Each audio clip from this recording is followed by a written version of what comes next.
Hello and welcome to another episode of Let's Talk Tobago. I'm Davia Chambers, coming to you from downtown Scarborough at the rooftop of Smithfield Plaza. It is our vantage point for today's episode in the island's capital for the many events and activities taking place in beautiful Tobago. And as we do every week, as we get you updated on the major stories in the next half hour, all you've got to do is relax and we'll fill you in on all the details, starting of course with this week's headlines. Tobago gears up for the Trade and Investment Convention, the first Diamond Jubilee Bandstand Concert Series hosted by Her Excellency Paula May Weeks, President of the Republic of Trinidad and Tobago, was held right here in Tobago. The Tobago Agribusiness Development Company, TADCO, is being innovative in finding ways to provide support to their stakeholders, and later, outgoing Chief Executive Officer Mr. Louis Lewis goes out in style. We have these stories and more when Let's Talk Tobago returns, so stay with us. Whoa, welcome to paradise. You will feel so nice in Tobago. This party island, the vibes it strong like white rum, boy. Party sweet on the road, from your reach you go know. It's bacchanal non-stop, this song go leave we and come back, boy. Party sweet on the road, from your reach you go know. Come join the Onion Band. This year's Trade and Investment Convention is taking place at the Center of Excellence, Mokoya, Trinidad, from the 25th to the 27th of August. There's a lot of preparation, but businesses and THA companies are gearing up for what will be an exciting 3-day event filled with exhibitions, business-to-business meetings, and seminars. Omidara Mills and cameraman Isaac James met up with one of the Tobago-based businesses going to the event to get their take. They also had a chat with one of the THA organizers to get the Assembly's perspective. Take a look.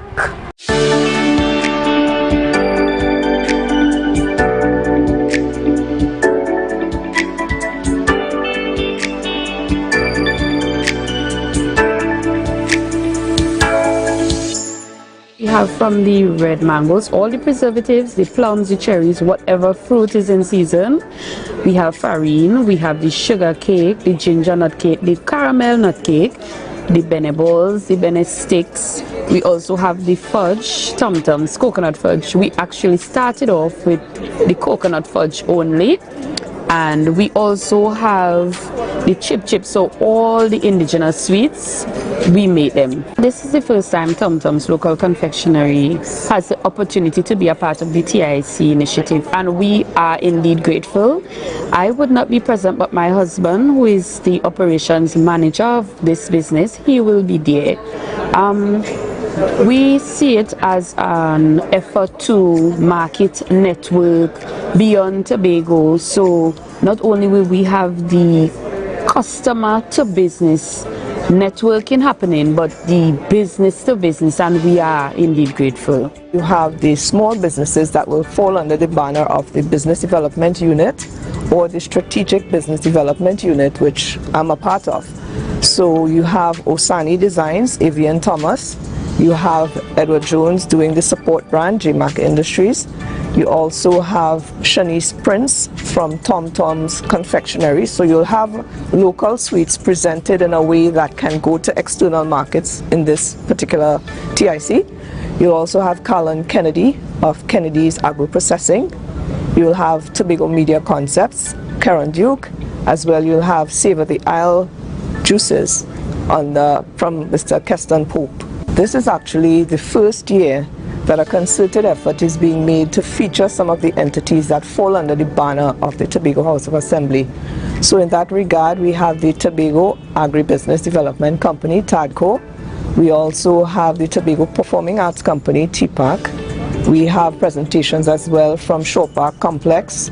We have the Tobago Festivals Commission. I'll also include TTAL, the Tobago Tourism Authority Limited, who are in collaboration with the Festivals Commission, as well as Tobago Information Technology Limited, which will be in the Tobago space at TIC. We have Studley Park Enterprises, and that's really key for us, because Studley Park is a key asset in the Tobago space, and they have the potential to bring in direct foreign exchange into the island. I think we're looking to do it bigger and bolder. I think under the theme of invest, connect, activate, elevate, we are looking to position Tobago as not just a participant, but somebody that needs to be engaged continually. So TIC presents that platform where we can showcase the potential of Tobago and be in a position that says, let's at least start the dialogue. So that coming out of TIC, we expect to see distribution deals for TADCO, for example. They have already had partnerships with Novo Farms, and you'll see an elevation of that coming out of TIC. As well, we would look for business deals for Studley Park Enterprises. We expect to see greater engagements for Shore Park Complex in terms of the conference space, as well for the smaller entities. Because we've continued our participation in the past, we expect a continuation of business deals coming out for them. So they typically leave TIC, coming out of TIC, they have contracts to provide supplies to different retail spaces.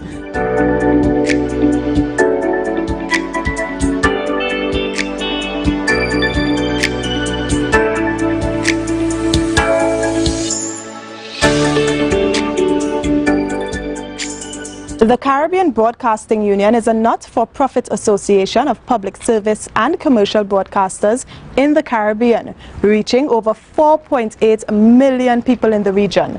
As a regional institution, it facilitates discussion and analysis that assist in policy formulation on major integration issues, and they recently hosted their AGM on the island of Tobago. In this report, we take you to the opening ceremony. Welcome to the 53rd. Tobago was home to the 53rd edition of the Caribbean Broadcasting Union's annual General Assembly under the theme Media and Information Literacy.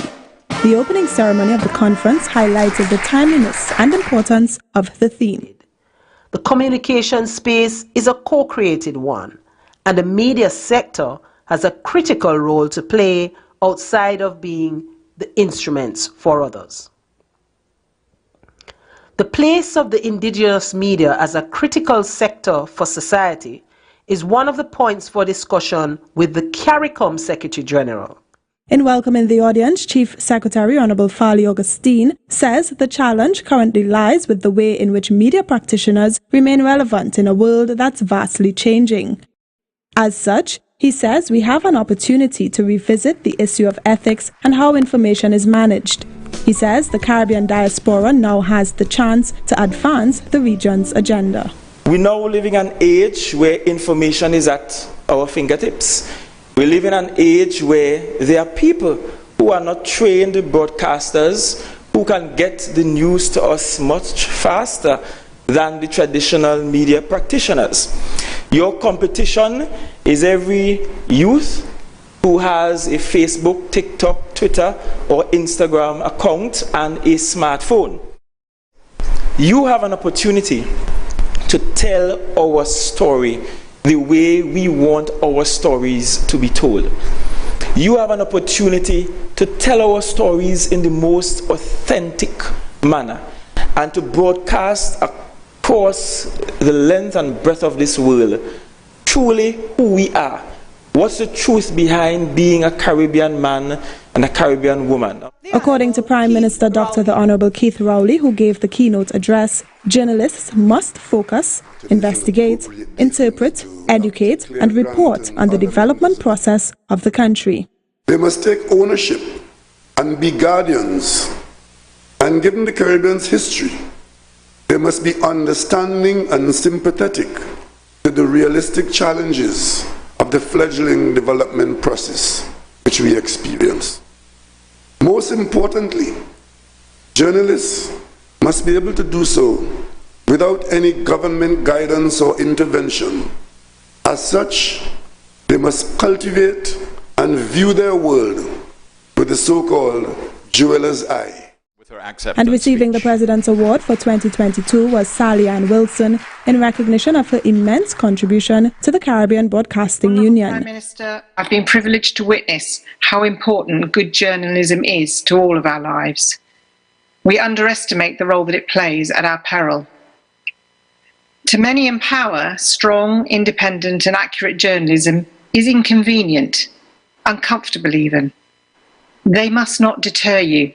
At its best, it's the glue that holds our societies, our lives together. Suriname's Fritz Pengel and Barbados's Gary Allen were also inducted into the Caribbean Media Hall of Fame for their outstanding contribution to the regional media sector. The opening ceremony was hosted at the Magdalena Grand Beach and Gulf Resort in collaboration with the Tobago House of Assembly. In honor of the 60th anniversary of Trinidad and Tobago's independence, Her Excellency Paula May Weeks, ORTT, President of the Republic of Trinidad and Tobago, hosted for the first time on the island the Diamond Jubilee Bandstand Concert Series. Our camera crew was at the right place at the right time to catch this. Have a look.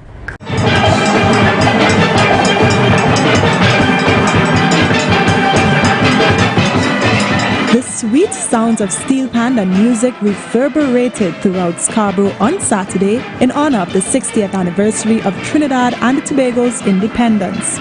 That's because the Diamond Jubilee Bandstand Concert Series, hosted by the President of the Republic of Trinidad and Tobago, Her Excellency Paula May Weeks, ORTT, started off in Tobago at the bandstand at Scarborough Esplanade. As we approached this Diamond Jubilee, we were thinking in the office, what can we do? What can we do that will include all the people of the nation, give access to everyone, whatever age, whatever class, people who are all patriots and citizens? What can bring them together? And as we were speaking to each other, those of us over 60, and I won't identify anyone but myself, we were talking about the concerts that used to be held in the bandstand at the front of President's house.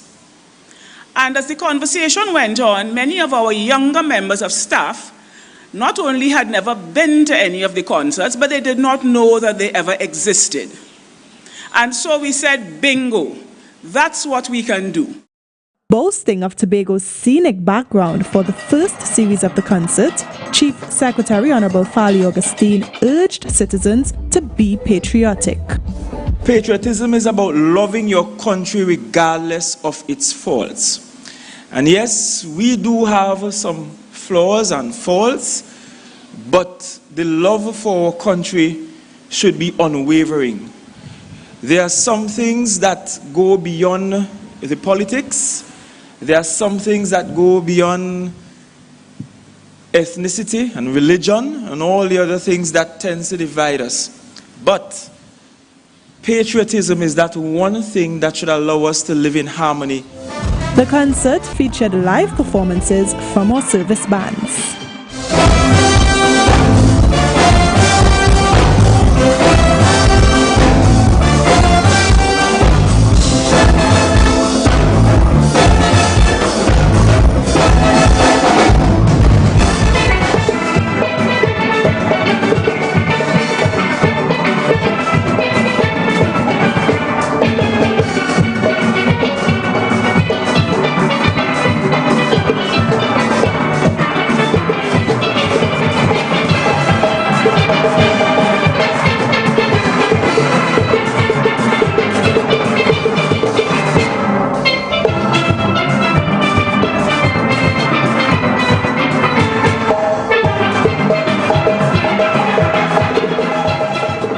The concert series ends on September 4th, and all concerts are free to members of the public.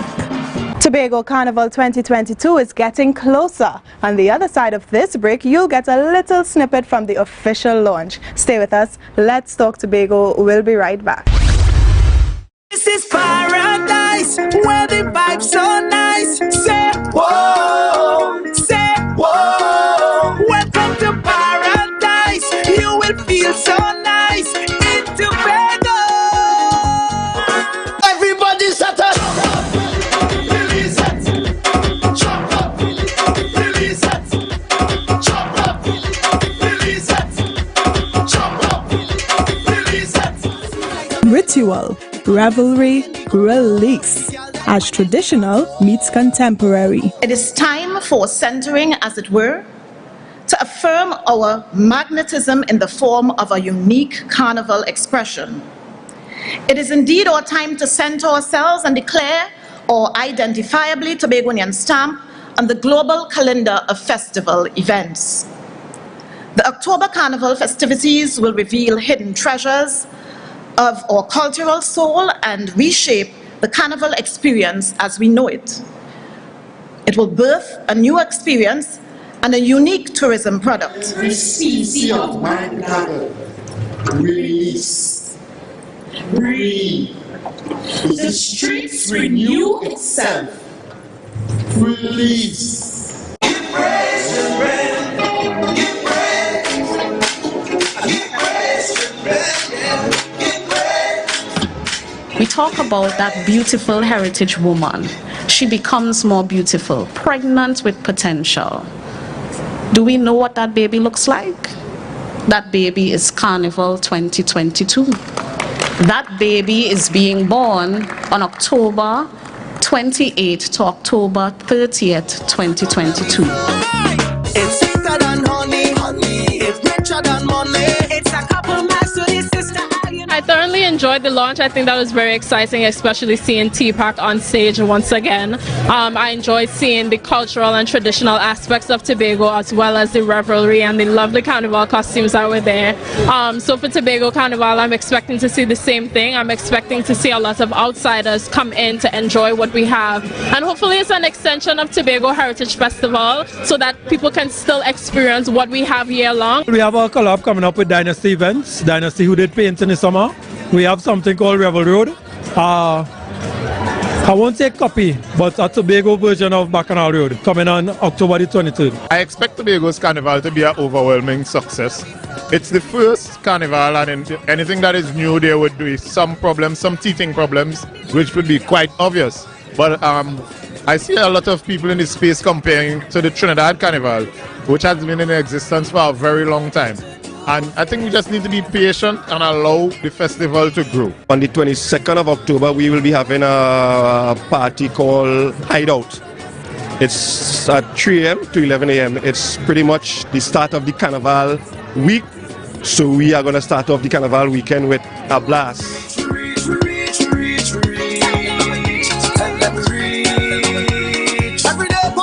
Unity is our strength in Tobago, so it's going to have to be our strength for Tobago Carnival in October too. But look out for Fog Angels. I don't want to give all you too much detail, but we have a big brand to look out for, international brands to look out for that I'm the designer for, and then my own personal elite section in Fog Angels, first time ever. Arcadia is the band that we expect to put out a premium experience. And when we say premium, I mean the real Tobago experience, that a person must come, they can enjoy Tobago, enjoy what Tobago has to offer, quality of food, full works. The fog is coming. The fog is coming. Cause the carnival sweet like Tobago, the condensed milk in the cocoa. All the girls they hot like Rambo and bad like Rambo. Right now they wind it down. Hey, the carnival sweet like Tobago. Raise up on the seats. We are celebrating Carnival at Tobago. The Tobago Agribusiness Development Company, or TADCO, is working assiduously to achieve its objectives of being more profitable and providing support to its stakeholders. In this next story, we share with you two areas where the company is making headway. Listen up to this story.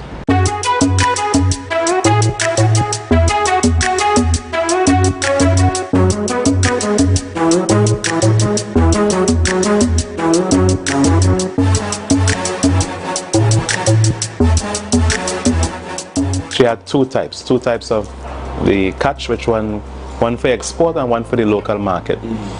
So for the local market, we receive about just under 1,235 pounds, which was made up of dolphin, ocean guard, some small tuna, and we had some kingfish. And that is all in effort to assist the local entrepreneurs, the local fish agro processors, so that they are able to make their value-added product from the fish. Yes, and going forward, we will be supporting the school feeding program with the contractors who are involved in, so that the kids can have that local fish into their diet. We caught about 15 tuna, grade 1 and grade 2.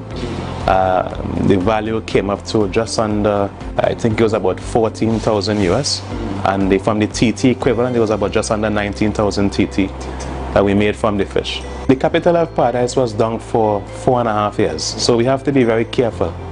We're not pushing it all the way as yet, because there's some little bugs that have to work out. Hopefully all these matters are already rectified, so the next trip we're going to go further and hopefully get the targets that we want.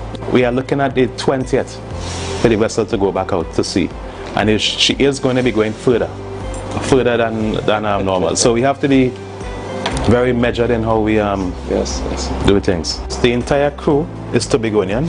It's a very young crew. In terms of the whole succession planning, we have identified some young guys there who could actually one day become the captain there. No? So they've actually gotten the experience. Some of them are certified and stuff. So we have to work closer with them in terms of their competence really to basically take over the operations.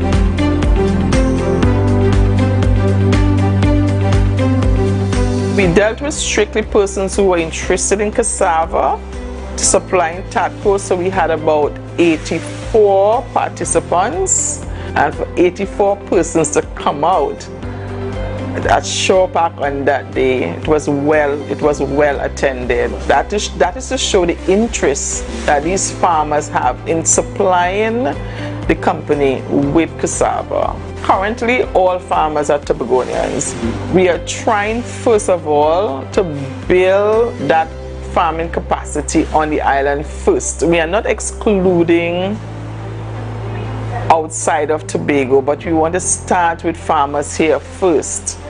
They have acreage that they want to produce, and our idea is to help to secure or assist in securing food on the island. So we got to have farmers there involved first. We had farmers being told or given an idea of our commodity supply program, so how they could get involved in the program, what are the elements of the program. We had also discussed on that day a mini primary production, showing them good production practices. So our processing manager was there who spoke about where the product, those raw material, what were the end products, whether we were having secondary products like mash or tertiary products like the waffles or farine or the cakes.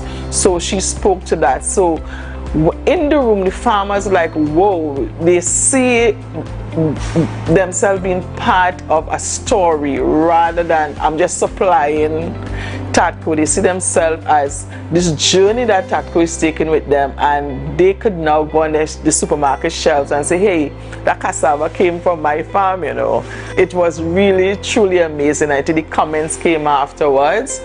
Actually, during the consultation, persons who you think would be hard to convince, they were sold, literally said they were sold on the idea. As a matter of fact, on that day we had quite a number of persons doing the application form to supply TADCO. So it was really positive energy coming out of that.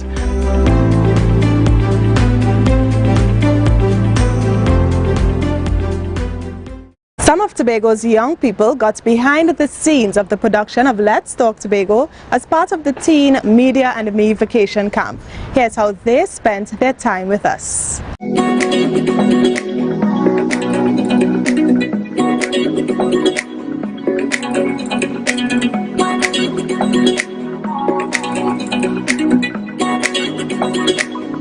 Today with the information department was an exciting one. I learned with producing this Let's Talk Tobago that you don't stay in one place. Why, you may ask? It is to get different sights and views of the particular location that you are at. I enjoyed, and I definitely will want to come back. Today was very exciting. It was fun. I would definitely want to come back and experience this again. I would definitely recommend having like a tour or like a field trip like this. And something I learned today was that they don't actually read it from the top of their heads. They use like a script and they use a prompter to like read from it. For me, it was enjoyable because I got to roll the prompter and I also got to use the reflector.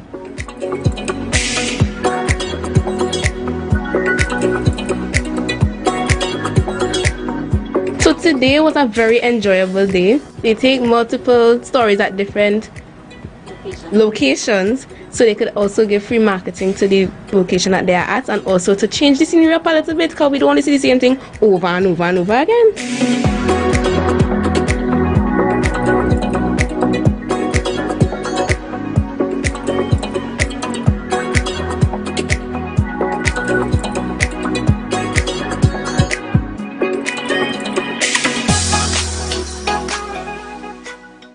So we have to take a break, but don't go anywhere. Let's Talk Tobago. We'll be right back. Stay with us. Whoa, welcome to paradise. You will feel so nice in Tobago. This party island, the vibes it strong like white rum, boy. Party sweet on the road. From your reach, you go know. It's bacchanal non-stop. This song go leave we and come back, boy. Party sweet on the road. From your reach, you go know. Come join the Onion Band. Welcome back to Let's Talk Tobago. Now, the Caribbean Broadcasting Union Awards ceremony, which celebrates media excellence across the region, was recently held on the island. But one group in particular stood out, taking home 14 awards. Have a look. The Caribbean Media Awards of the Caribbean Broadcasting Union was held recently. It was an evening to highlight the contributions of content creators, including videographers, song engineers, producers, directors, and social media content producers. Secretary of Tourism, Culture, Antiquities and Transportation Tasha Boris says she's pleased that Tobago is hosting this year's event. Tobago and its people are indeed elated to host the Caribbean Broadcasting Union's 53rd annual general meeting. Our entire island and all that are present can agree that this forum is a marvelous working example of what regional integration, unity, and progress represents for us as a Caribbean people. I stand before you this evening as a proud product and testament of what Caribbean societies can produce, as an embodiment of drive, passion, and a commitment towards ensuring that Tobago represents itself boldly, creatively, and uniquely on the global stage, while contributing to the Caribbean experience that we all proudly attest to as being part of this region. Speaking at the function, Mr. Gilbert Peterson, Chairman of the Telecommunications Authority of Trinidad and Tobago, TTAT, is hoping that in the coming year, 2023, apprenticeship programs can be made available to encourage broadcast engineering students. In 2020, we took the opportunity of the impending elections to also assist by putting on programs to assist the broadcast and telecommunication sector with topics such as covering an election campaign, election and the media, opinion polls and pollstering, election advertising, and code of ethical and political conduct. With our commitment to capacity building in the broadcasting sector, it's our intention to continue to do so. We hope that we are able in 2023 to give apprenticeship programs to encourage broadcast engineers, students to participate in that kind of training to assist the industry. The RJR Gleaner Communications Group walked away with the most awards in television, print, and radio categories combined. The Caribbean Media Awards formed part of the CBU's annual General Assembly held in Tobago in partnership with the Tobago House of Assembly. I'm Kian Walker Hazel for Let's Talk Tobago. The board and the staff of the Tobago Tourism Agency Limited held an appreciation luncheon for outgoing Chief Executive Officer Mr. Louis Lewis, who for the past 5 years was tasked to pilot a company to lead the redevelopment, marketing and repositioning of the island's tourism product. Juliet James tells us more. It was a very difficult decision for me to make. I mean, I want to take the spotlight off of me because none of what we achieved, I could have done it by myself. And I had a very good team. During Mr. Lewis's tenure, Tobago received several international awards. In 2020, Northeast Tobago received the UNESCO Man and the Biosphere designation. And in 2019, the Tobago Beyond Ordinary brand copped the World Travel Market Silver Award for Best National Tourism Award campaign. When you hear the Silver Award and you hear Tobago, up to today I can't tell you that I heard who won. I mean, I know now, but I did not hear, because to me that the show had ended. You know, we won and they said it and they looked at us and we went and we collected something. So to me that was, you know, an endorsement. The agency under Mr. Lewis has been instrumental in starting several initiatives to bolster Tobago's tourism industry. Customer service training initiative that we are taking on as an island-wide initiative. There's no other island in the Caribbean who has taken it on at that scale, but it's moving quietly and it's moving slowly. We have a very excellent partnership with the THTI in putting that training together, and we have an international partner in uplifting service to make it happen. The outgoing CEO hopes that Destination Tobago can capitalize on other major initiatives that would reposition the island's tourism sector. I really would have liked to complete the digitization project. I think it's a point where creating impressions in the marketplace is what we do, and we've been able to create a lot, over 6 million on a monthly basis. But where the chain is broken is between creating the impression and closing a sale. And the closing a sale is the part where the private sector comes in, and we are not sufficiently digitized. I mean, people are moving to a platform, or are in a platform now, where they expect to pay by a credit card. They expect to be able to make contactless, closed transactions, and we are not there yet. The Secretary of Tourism, Culture, Antiquities and Transportation, Assistant Secretary, Administrator and the staff of the division thanks Mr. Louis Lewis for his remarkable contribution to Tobago's tourism product and wish him great success for his next milestone. From the Division of Tourism, Culture, Antiquities and Transportation, I'm Juliet James reporting for Let's Talk Tobago. So we have come to the end of yet another edition of Let's Talk Tobago, and as always we thank you for watching. Please email us with your comments or queries about the program, and be sure to visit our website, like our Office of the Chief Secretary Facebook page, follow us on Instagram and Twitter, and subscribe to our YouTube channel. From our house to yours, I'm Davia Chambers, along with the Department of Information, Office of the Chief Secretary, Tobago House of Assembly, wishing you a safe and enjoyable week, and reminding you to stay safe in the fight against COVID-19.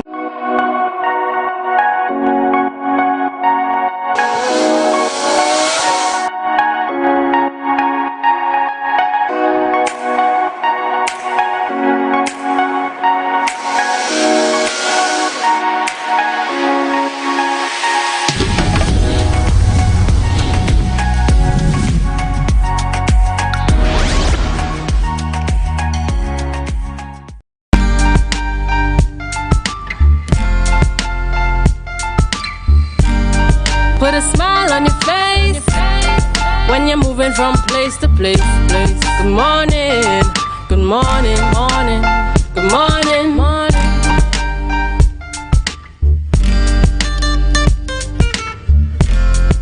Good morning, viewers. It's Tuesday, the 23rd of August, 2020, with 7 a.m. And this is the Big One Morning Show coming here live from the Port Hall in Tobago. We continue to be fantastic.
Good morning, viewers. It is 7 a.m. and this is the Tobago Updates morning show coming to you here live from the Port Mall in Scarborough. As we continue to give God thanks for life, I am Julian Skeet. And I am Natalie Seeley Richardson, and it's always a pleasure to start my morning off with you, our viewers. What a beautiful morning it is indeed. There isn't heavy rain on the outside, but it's just right, cool and so on, Natalie. It's not too hot, and we're hoping for that kind of day on the outside. I know that within yesterday we also saw some rains again, but of course we live in Trinidad and Tobago, we live in the Caribbean region, so it's either going to be a rainy day or a sunny day. In terms of the mix that's going to be happening. Natalie, there's a lot in the conversation out there speaking to the 60th anniversary celebration for Trinidad and Tobago. A milestone. That milestone indeed, as we proudly celebrate 60. We would have had this start off in terms of activities, the Diamond Jubilee concert. Yes. The start of the celebrations being hosted by Her Excellency, taking place in Tobago. Yeah, and it was lovely seeing her, you know, as we would say, just relaxing, and you saw her tripping, and I said, yes, that's a true Trinity there, boy. Yeah. Did you see that you know, in action? Yes. I think we saw the president in a different light, and that just had to happen in the Tobago space. The breeze gave her that natural energy. Quite to special. move, very and to showcase that moment. culture. Yes. And in fact, when you thought it was done by the time she returned from her first rounds, like any good masquerader. Yes. I saw the chief started to move a bit. The energy, you couldn't resist couldn't help it, You right? could not resist it at all. And you know, that gives a signal in terms of these concerts are happening, in terms of, as we would have heard the president indicate by way of our Tobago notes as well. It's an opportunity really to engage Trinidad and Tobago. And this obviously transcends where we have the government planning an entire month-long celebration commemorating the 60th anniversary, and the THA right here in our Tobago space commemorating from as early as, when does it get started? On the 27th, that's Saturday, and it kicks off with Shinari Richardson's solo art exhibition, and he was one of our guests yesterday telling us about, you know, what to expect and how to be a part of that. And also on that day, there's a lighting of the Shore Park complex, Julian. So, you know, something to look forward to. Yes, and that will certainly happen in the lineup for a few days to come. We're going to see activities being hosted by several of the divisions over the course of this entire week. We're going to see the gospel concert, Open Heavens, happening down at the Shore Park complex. We're going to see the lighting up of the Buku boardwalk and the Sunday school activities. Main on the calendar for the first weekend is going to be on Sunday the 29th, the People's Gala.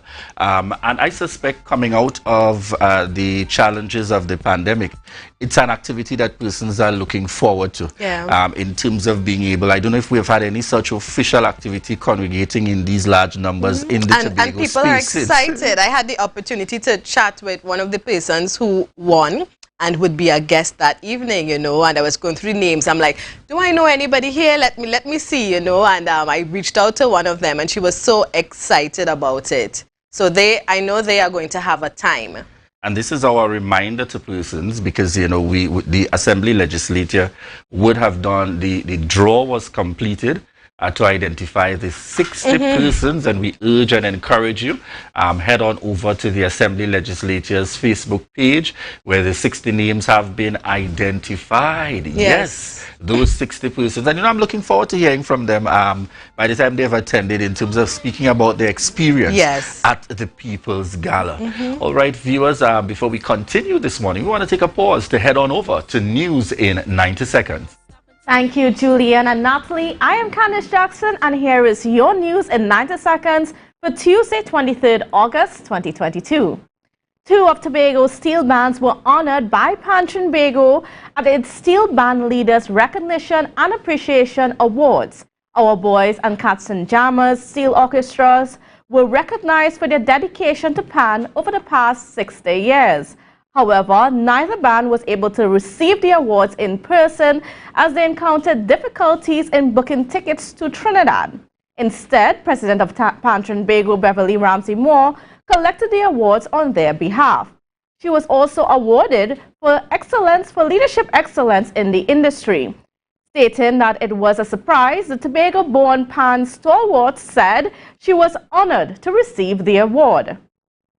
Meanwhile, Deputy Chief Secretary Watson Duke is seeking investors from New York for a plan to redevelop the city of Roxborough. He was speaking at the Caribbean Diaspora Investment Forum Town Hall meeting in Brooklyn, where he had been invited by the Tobago Alliance Mission Association to share plans for Tobago's development and to participate in the Tobago Day celebrations. The Deputy Chief Secretary challenged the diaspora to work with Tobago towards building a sustainable economy and to fight for the island's right to self-determination. And nationally, the Joint Trade Union Movement stands behind Trinidad and Tobago Scrap Iron Dealers Association in their call for the government to reverse the 6-month ban on the exportation of scrap metals. JTOM's President Ansel Roger said at a press conference yesterday that the 6-month ban is a harsh and unfair response to some illegal activities in the industry. He explained that a better course of action would have been to collaborate with the Scrap Iron Dealers Association to address the few who are acting illegally. Roger has warned the government that if the ban is not lifted, the country will face a major uprising. And that was the news in 90 seconds. It is back to you, Julian and Natalie. Thank you so much there, Candice, for bringing us the news in 90 seconds. Natalie, I'm also hopeful that going forward into this period, I've seen it started in terms of the colors, the red, white, and black displays. And, I really want to even encourage a number of these private entities and so on. Let's get the display up. Let's get the celebration, our national pride. 6 days is really much to be celebrated within the Trinidad and Tobago space in terms of where we have come to as a nation. Doesn't mean we're perfect. Yes. Doesn't mean we're perfect at all. And as you mentioned that, Julian, although we have all these celebrations, I really would encourage us as a people to reflect. I mean, 60 years is an accomplishment, but we need to reflect and we need to think about where we are, where we need to go as we move forward. There's so much more we can do as a people. We are full of potential, and sometimes I think we take the easy road or the easy way out just because it's just enough, when we settle sometimes. So I would encourage us all, keep moving forward and be resilient. We are a beautiful people, and let's just keep coming together to make Trinidad and Tobago, the place it needs to be. Beautiful indeed. And as we speak to 60, we've only touched on the first weekend. It's going to be a week long of activities heading right down to the 10th or so of September. We've only touched on the first weekend, and at this point we're heading on over as we speak. We're celebrating 60, celebrating Trinidad and Tobago, and we head straight on in for birthday celebrations today. Highlights in the mix here on the Tobago Updates morning show, and we start off this morning with Ashel Melville. Ashel Melville, wishing you a happy birthday, coming from the Tobago Updates family. Ashel Melville. We also have Reginald Guy celebrating, so happy birthday, Reginald. And of course, we wish you all the best from the Tobago Updates family. Right, we have on screen with us Marsha Roberts, and wishing you a happy birthday. Marsha Roberts sending birthday greetings out to you. We trust that you have an enjoyable celebration. Julian, who is that? This is a special one. This is a special one indeed. We've got a Leah Holder, our very own youth host, Leah Holder, on set. And today she celebrates, well, not on set, celebrating her birthday. I suspect these birthday celebrations will continue for some time if you know Leah any at all. We want to wish you a very happy birthday, Leah, and God's continued blessings coming from my family and the Tobago Updates family. We trust that you have an enjoyable birthday celebration, Leah Holder. We have Nadine Ellis Warner also celebrating, and this birthday shout out is coming from her family, Leslie Ann Garvey Llewellyn, her mom and the children and the rest of the extended family, and of course from us right here on Tobago Updates. So happy birthday, Leslie Ann. All right, and we're also going to take some time out, information, just in terms of our lineup. We are just at about 16,000 followers and counting. And we want to say thank you to each and every one of you. And remember, it's important. You are critical in this process. And as I always make the point, We are only number one because of you, because of each and every one of you. Those of you joining us daily via TV, those connecting via radio, and those with us online. And we want to thank you so much for that continued love and support. Indeed. And who do we have on the rundown this morning, Natalie? This morning, we are going to be joined by Assemblyman Kelvin Morris, who is the minority leader of the Tobago House of Assembly. And we are going to be talking about Carnival and getting, an update from the minorities desk. All right. And then we mix the politics and transition into the Carnival because, it's that kind of time.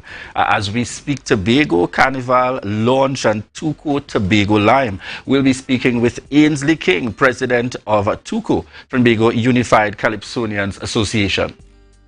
And then we will meet Elissa James, who is the executive assistant of the Finishers Plus Juve Band. And although we're talking about Carnival, she will be here to talk about a venture that this Juve Band is working on. And it's about the back-to-school supplies drive. So it's not just about the revelry, but it's about helping those in our community, Julian. Yes, definitely, in terms of making that connection. And of course, we can't forget our viewers at all, connecting with us each and every day. I see in the mix this morning, we have Natalie Kajo Nelson, Rhea Orr, Marilyn Spence, Joe Field, Rhonda Phillips, Anne-Marie Brathwaite, Kyuki Melville, Kyle Stewart, Cindy Taylor, my very own classmate out there, Anne-Lee Daniel, Lisel James, Latoya Anderson, Didi Vincent, each and every one of you continuing to connect with us out there. We want to thank you so much. Aliyah Holder is also watching. Aliyah is also on. Happy birthday to you, Aliyah Happy Holder. Birthday, Aliyah. She has taken a few minutes to tune in on her birthday celebration. And we appreciate that, Julian, right? Thank you so much. And we wish you a very happy birthday. Viewers, we want to thank you so much for the continued love and support here for the Tobago Updates morning show. Those of you connecting with us via Gael, those on M&E TV, Smash Radio, and our listeners on Street 91.9 FM. Those of you connecting with us on social media, we're at 16,000 and counting. And that's because each and every day you remember, and today is going to be no different, to share the live, share the live, share the live. I want to share my love, but it's gotta be with someone who's TADCO Home Services. We specialize in cleaning of carpets and rugs, mattresses, living room and dining room sets, vehicle detailing, cleaning and sanitizing of homes and commercial spaces. We also do landscaping and tree cutting, pressure and power washing, floor care, fumigating and air purifying. You can also call us for professional painting services, babysitting and adult sitting. Call us now, 333-4430 at Mamaila Kai Home Services. We take cleaning to another level. Everybody only worrying. Never ever worry. Don't mind how things looking hard. I tell them never ever worry. If your nice car get damaged bad, I tell them never ever worry. What I'm saying is true. So just consider TADCO is always right here for you. I tell them never ever worry. Don't mind if life make you sad. I tell them never ever worry. If your house get flooded out real bad, I tell them never ever worry. What I'm saying is true. So just consider TADCO is always right here for you. I tell them never ever worry. If sickness catch you off guard, I tell them never ever worry. If times fall on you real hard, I tell them never ever worry. What I'm saying is true. So just consider TADCO will always be here for you. Never worry about a thing. TADCO, where people are people. You know what I mean. The Board of Directors of Lambo Credit Union Cooperative Society Limited is pleased to invite all members to attend the 75th and 76th Annual General Meeting carried for Thursday, the 25th of August, 2022. This will take place at the Tobago Food and Nutrition Cooperative Society, Canaan, Tobago, starting at 5 p.m. Members will be invited to register from 4:15 p.m. sharp. All COVID-19 protocols will be observed, and you are invited to continue wearing a mask. At Lambo Credit Union, we are always here for you.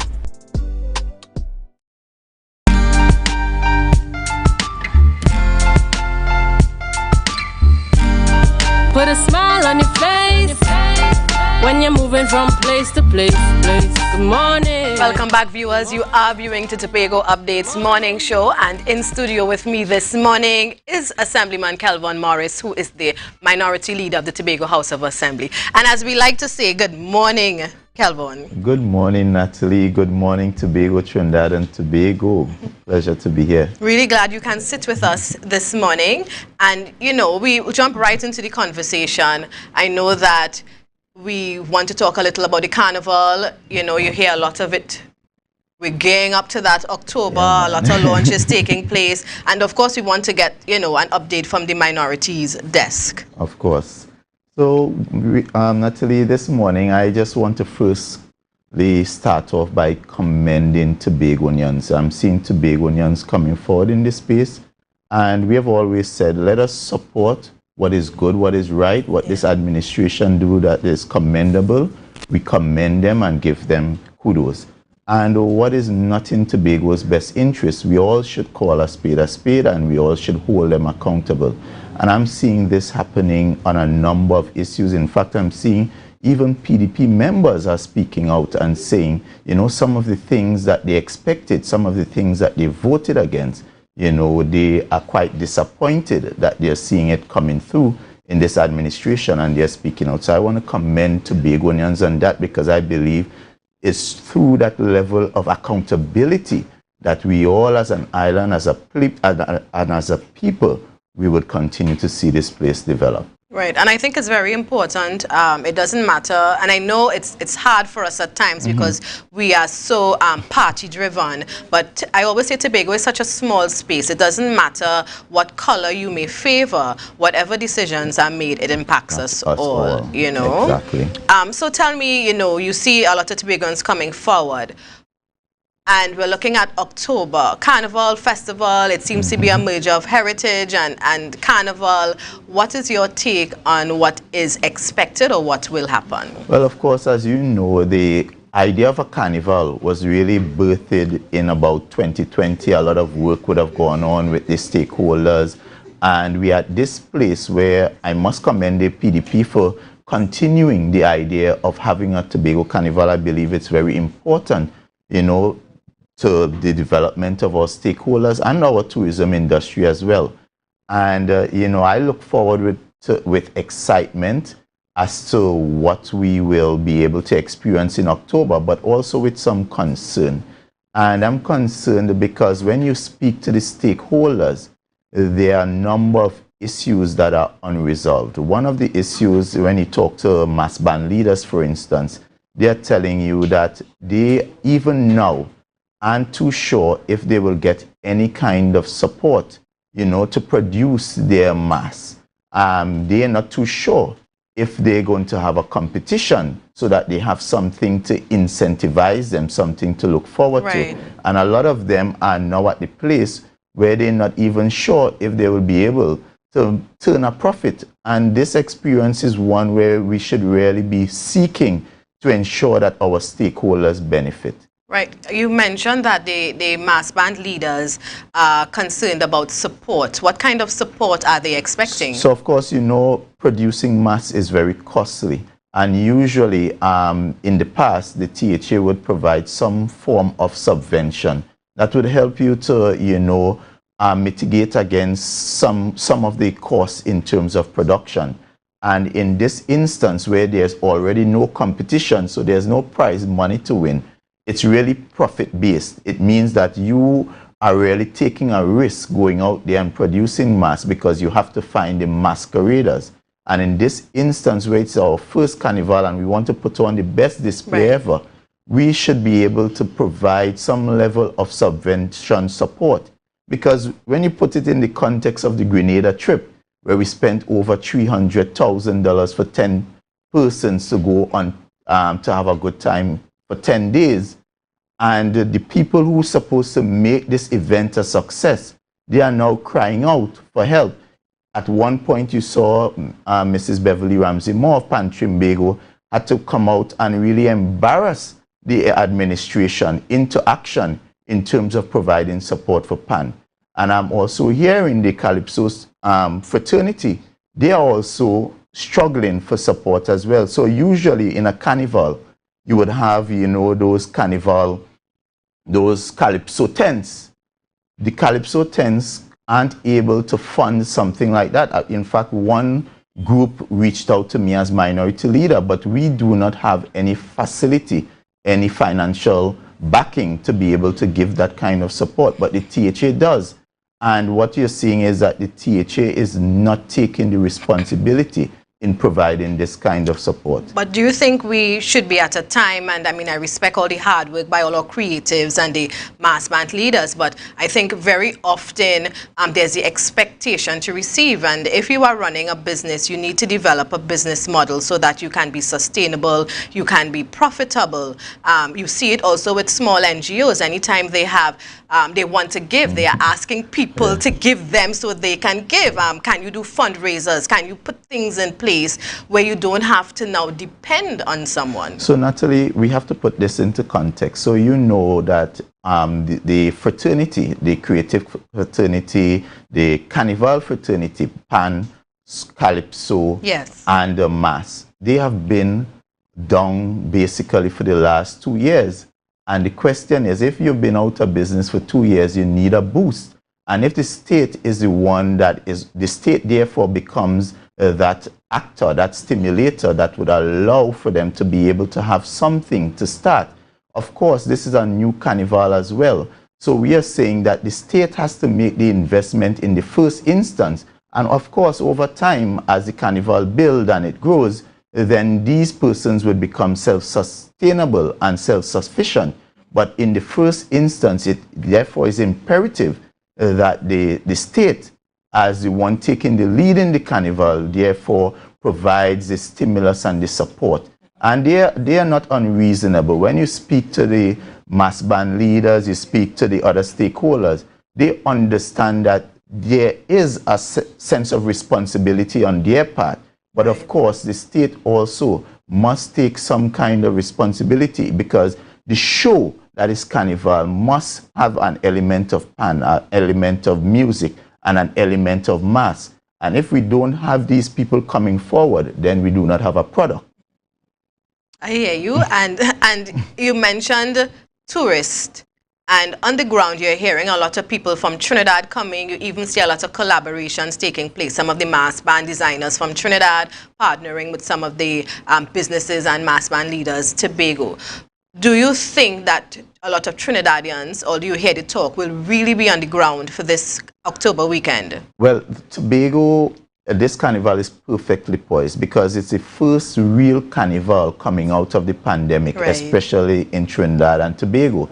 And we know Trinis, they love to party. Yes. So Trinis, it's natural, they will come. What we got to ensure is that when they come, we give them an experience. And that is why I found it curious that we were really picking a fight with the people we are trying to attract. Because, of course, you know that some of the narrative in the space sort of was divisive. When you listen to that, yes, we are proud people. We want to be able to showcase to the world that we can plan an event that is world class.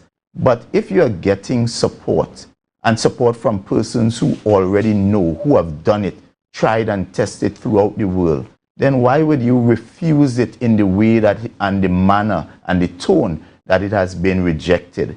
And therefore, I am concerned, and I still believe there's an opportunity for us to embrace our national entities, such as NCC, the National Carnival Commission. There are a number of players in the Trinidad space who have influence. When you talk about Tribe, Tribe was able to go to Mexico and brought people from all over the world to visit Mexico, so much so that the president is telling them they have to come back next year, and they are offering them even more incentives to come. So why would we be rejecting those kinds of support?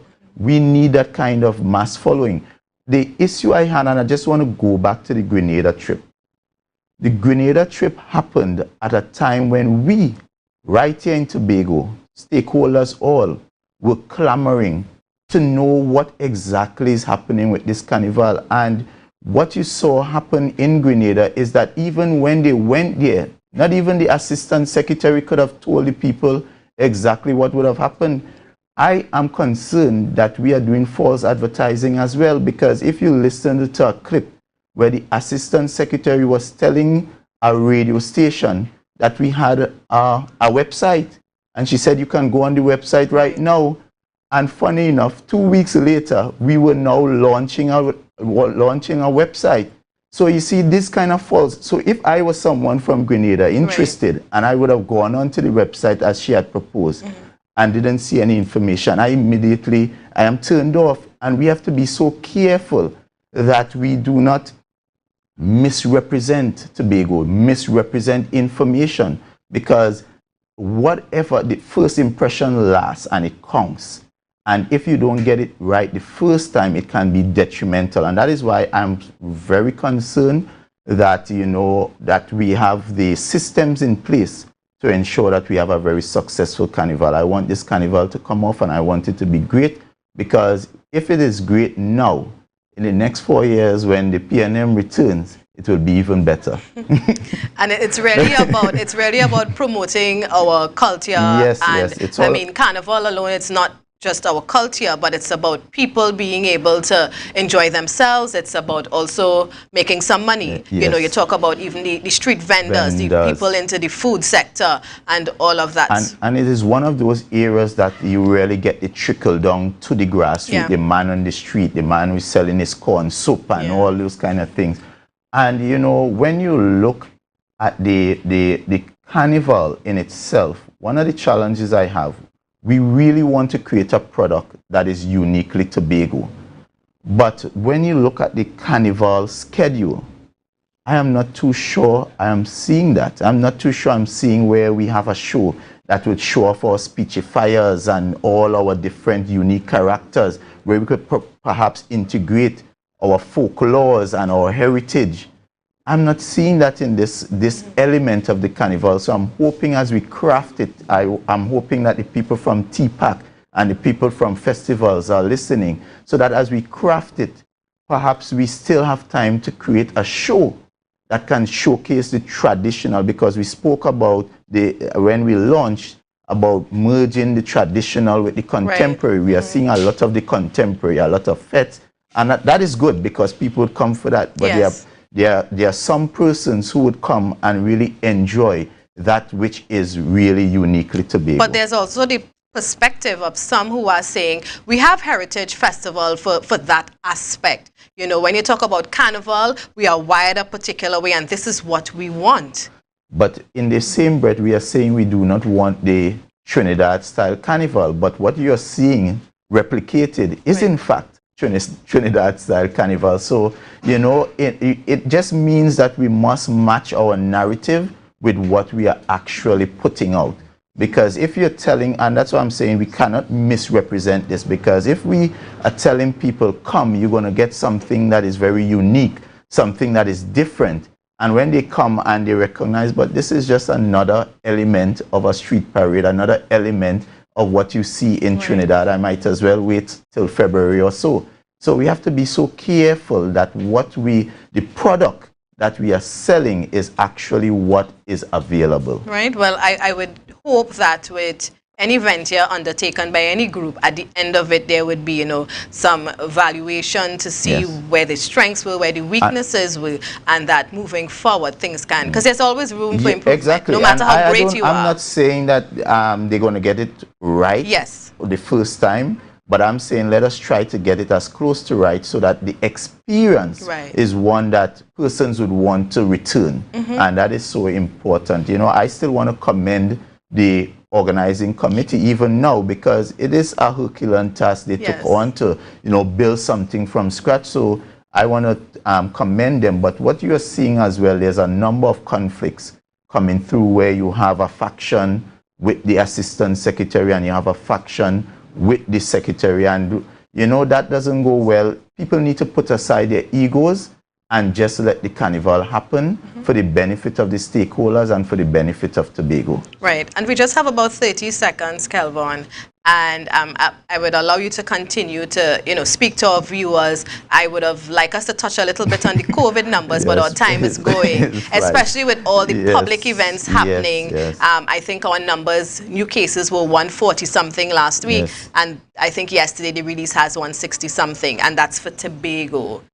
Right? I think we have it up on our screen. It's 166 that was released. Very concerning, especially that we're going to have Carnival in October. And one of the things I hope the Secretary would reconsider is the weekly posting. Let us have it daily so persons don't get so complacent and comfortable and believe COVID has disappeared. COVID is still here, it is real, and it is still taking lives. I want to thank you so much for your time. I know you are always quite busy, but you are here with the Tobago Updates family, and thank you so much for sharing with us in terms of the minorities' perspective. So viewers, I hope you are having a good morning. I hope that, as you spend time with us, we help build that energy to go through the rest of your Tuesday. And at this time, you know what I want you to do? Share the live, share the live, share the live. Put a smile on your face when you're moving from place to place. Good morning, good morning, morning, good morning. MI4 Security Services Company is the most advanced security service in Tobago. Ask about our cash and transit service. It's safe, risk-free, reliable, and timely. We provide safe banking delivery for all business types and sizes with highly trained staff, 24/7 monitoring, coordinated emergency response, and a well-maintained fleet of armored vehicles. Contact us at 660-7723 or visit our website at www.mi4securitytt.com to sign up today.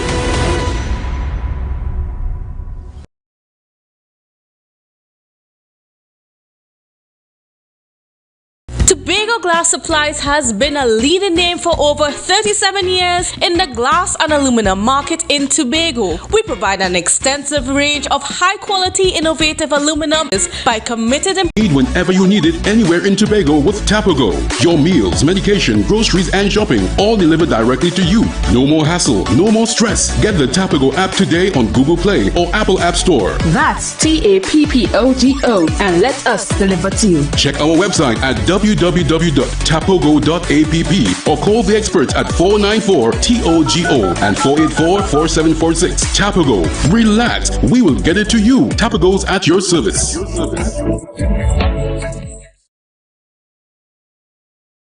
It's a different type of thing down there, and we party till we drop down there, with a lot of pretty girls down there, down in Tobago. Our national borders, our first step to security, but a possible access point for guns, drugs, crime. If it does not look right, do the right thing. Call Crime Stoppers anonymously. 800-8477. Report possible border crime.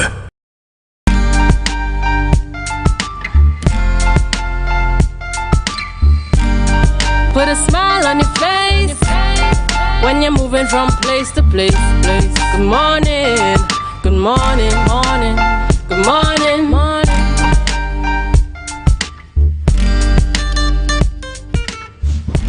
Good morning, viewers, and welcome back. It's 7:38 a.m. and this is the Tobago Updates, a morning show coming to you live here from the Port Mall in Scarborough. In this segment, viewers, we are going to be chatting with Ainsley King, president of TUCO, and we're speaking to the Tobago Carnival launch and the TUCO Tobago line. Morning to you, sir. Morning, Mr. Julian. Morning, everybody out there, Trinidad, Tobago. As far as this this show is being received this morning. Good morning to everybody. All right. So as we get the conversation started, Ainsley King, you have extensive experience when it comes to making your contribution and involvement in terms of the industry. Yeah. I want to start by getting your perspective on the recent launch of the Tobago Carnival and the anticipation that continues to be there for October of 2022. Your thoughts? I will go with the anticipation first, right? One of the things that I have discovered is that this carnival don't even need no sort of marketing because people are excited to come. You know, I've done some moving around and so on, and the diaspora across the world, basically. You know, especially the Tobagonians. They don't want nobody to tell them. They want to witness for themselves. So the anticipation is high. And don't talk about Trinidad. Don't talk about Trinidad. These people are excited for Carnival. But I have some concerns because people are going to come here. And I hope nobody is underestimating what this Carnival is going to be like. People are going to come. But to me, the challenge will be, are we ready? Are we ready to ensure that this Carnival is one that will be extremely successful? Well, I believe that we should do all within our best to make it successful. Everybody in Tobago, this is how I feel. When I was coming here, when I was called yesterday, you know, this was what was in mind, regardless of what is happening, the negatives and so on. Every Tobagonian should make it a responsibility of theirs to ensure that whatever they could do to make this Carnival a success, that they do it. But me, I'm not too comfortable. There are things I'm not comfortable with. I represent a membership organization. I'm on the committee of the Carnival, the October Carnival Committee. The Tobago Zone Executive asked me to represent, and that I intend to do. But one of the things in the committee meetings, we were told that no competition. No competition. We were also told that we need to make sense. CNTS. Right? And we end up doing this line. So the line now is really set up to make money, to get fundraising happening and so on. But and a group of people who led us down the road to say no competition now discover the importance of the Tobago artists going on display, because they want to do something different from Trinidad. What could be more different than having the Tobagonians being highlighted? And this put me in a position, I'm very disappointed. So I'm not comfortable. You've mentioned something very interesting there, because we have heard it across. Everybody know. Everybody know. No competition element. But you're suggesting that there is going to be the introduction of some competition. Yes, and I'm speaking after the assistant secretary. I had a discussion with her, and hear how that happened. It's just yesterday that I was called, and somebody tell me, oh, you couldn't tell me that while you're having a competition in October Carnival, because somebody want me to write a song for them. So that means that we don't know, the executive in Tobago don't know that they have decided to do that. But a handful of Calypsonians seem to have the information. And when something happens like that, I mean, what it is that is happening? So what form is the TUCO line on the calendar intended?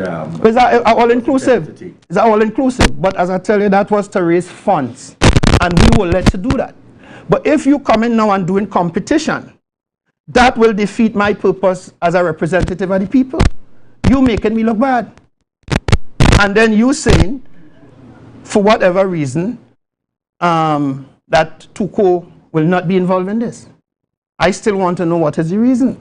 I still want to know who is the hidden hands behind this. I still want to know who came up with this proposal. I still want to know exactly what it is happening here. What kind of competition we will have when we have a handful of Calypsonians who was given the nod and opportunity to start to prepare before the others. You know? But if you're on this same, and this is the Tobago Carnival Committee, who would have had that communication with the relevant persons in the industry outside of, and you sit on that committee as a representative through TUCO? For Calypso. For Calypso. Right? And here it is that I had to go on a chat yesterday and ask, can somebody please enlighten me with what is going on? Because I'm hearing that there's a competition. And it's then, in the evening, people start responding. The assistant secretary meets out to me, and the assistant secretary is telling me that yes, and she's not a part of it, and she don't know, but she go talk to them. And this is the kind of conversation that we had. But this is a serious thing. And if that is the level we are operating at, and if this is how we intend to do things, I am boldly saying that we're not ready. Because this is problems we used to have with the past regime. And we have a change now, and like it's the same thing or even worse happening. So I mean, this is not something that I will take very lightly, because it has disrespect. And, you know, I have to make it clear to my members that my proposals and what I was expecting to see or to get happen, they were all rejected. And that is to see people get recorded, so that the music could play, so that if they get the opportunity to go in fets, people will be familiar with the music. That was to accommodate competitions, whatever, but it was also turned down. So the thing is, I want my people to know that all that happened, my interest was in negotiating for the Calypsonians of Tobago, but it was all turned down. And now, what I see happening, to me, I cite it as disrespect. To me, I cite it as something that the need to try to sort out, because I don't think that this is something that we should lie down and allow to happen. How do you suggest, or what do you propose in terms of the way forward to ensure that there's the necessary representation and your involvement when it comes to the Calypso? Well, one thing I could tell you, I tried to tell them the importance because I have experience. And I know this is an opportunity for Tobagonians and Tobago Calypsonians to go and show. They should have known that before, than to come now and send people off track. Come now to discover, well, we went wrong. They went wrong when they tried to leave out the interest groups. They went wrong when they tell us competitions, we shouldn't go with competitions. And now, to me, the biggest catastrophe is you're leaving out the body that represent Calypso. And if you think you make a mistake, this is the biggest one. So you don't sit on the committee as the representative for TUCO? I am the representative for TUCO. I am. And they went behind my back and decided to do a competition.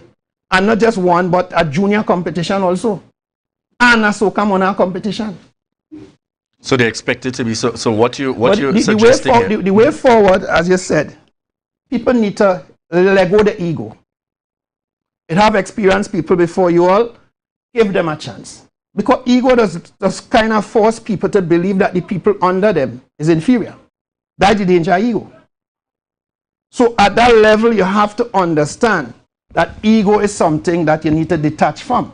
Aside from that, respect is something that people have to, you're leading, you have to have respect for people. And most of all, if you're inexperienced, try to learn from who are the experienced. That is the major thing. So you're saying ultimately that persons in the industry, who else do you feel should have been a part in terms of this planning process? Because I'm getting from you the feeling that some of the more experienced persons that will get stifled, man. have been excluded. What industry specifically, or not industry? Well, rather, Carnival is correct. Pan, Mass and Calypso. Pan, Mass and Calypso from the word go are the ones that they didn't even want in this thing. Pan, Mass and Calypso, and then when you look at it, we are the Carnival. And then this is a time that Tobago should use to really shine. So you feel that there should be that additional incorporation of the Pan, Mass and Calypso on a greater level? Because here's the problem. Here's the problem. Pan wanted competition. Right, that's what we go They wanted competition. They were denied, and now you're going to do competition for Calypso, for whatever reason. Because we saw where Pan Trinbago would have raised certain concerns. Yes. And then we now understand that there would be 2 events facilitated by Pan Trinbago, but they are not competitive. They are not. But, and it would have been one, if Beverly didn't do that. And then Beverly, 2 weeks ago, Beverly was comforted. I only know now that some $500,000 passed and it is accessible, and I only know that because of what happened. But the thing is, now that you introduce a Calypso competition, this is what I was elected for, to treat with my people, to plan. This is what I know. How it is, or what kind of thinking will make you feel that you have me on a committee and you will exclude me from Calypso when I represent in Calypso. Everything right with what's going on here? That song incorrect? So the question is, Mr. Ainsley King, as we move forward from here, how do you propose that this be corrected to ensure that ultimately those stakeholders who are to benefit from the experience of the Tobago Carnival, that we get it right before October? Well, all right, so we have to call a meeting, because a long time, no meeting have been called with the committee. Right? Yes. And I have to hear things on the road, so a meeting has to be called, and we have to sit down and work this thing out and work it forward. If that happen, and people one side and other people one side, and things happening, and certain people don't know, no, there are problems. And we're not fooling nobody. We're fooling myself. We're fooling myself. And I mean, I'm part of the committee, but when people take steps, like what I explained here today, what it is you're telling me? What it is you're saying to me? So there appears to be a number of things still to be worked out. Plenty things. In the background. Plenty things. All right. We are almost just out of time, Ainsley King. Your closing comments in this interview? We have to get it right. Because it will just be further embarrassment for everybody if the egos and we continue going down the road we're going. We have to get it right. We have to pull it together, and we have to do the right thing in order to get it right. Because if we're doing the wrong things, we ain't going to get it right. And, you know, I mean, more people will come out, because I had to do it. I had no choice. Because it's weeks now I ain't sleeping. And last night was the worst. Because people playing with my profession, people playing with what I put all my commitment into. And that's representing my people. When you mix that up, you're looking to destroy me. You're looking to destroy and disrespect the organization.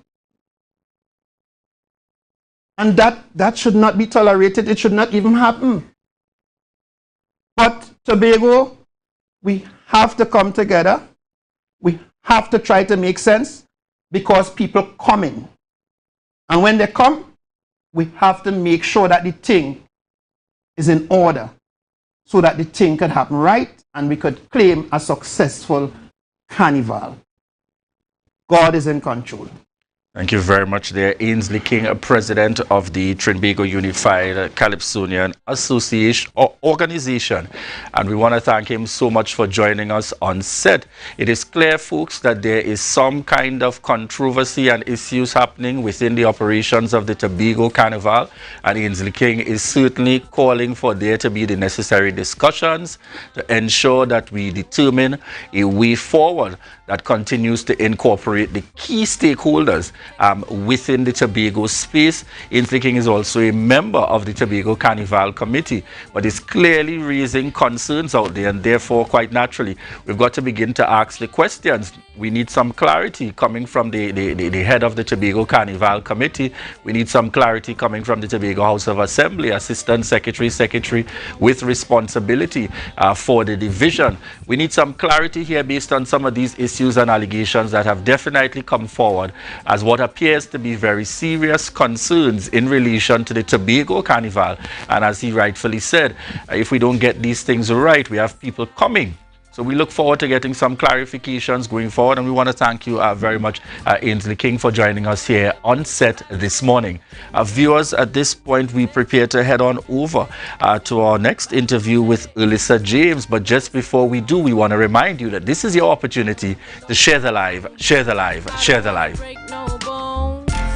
just want a microphone. Take the mask off your face and look at me face to face. Good morning, good morning.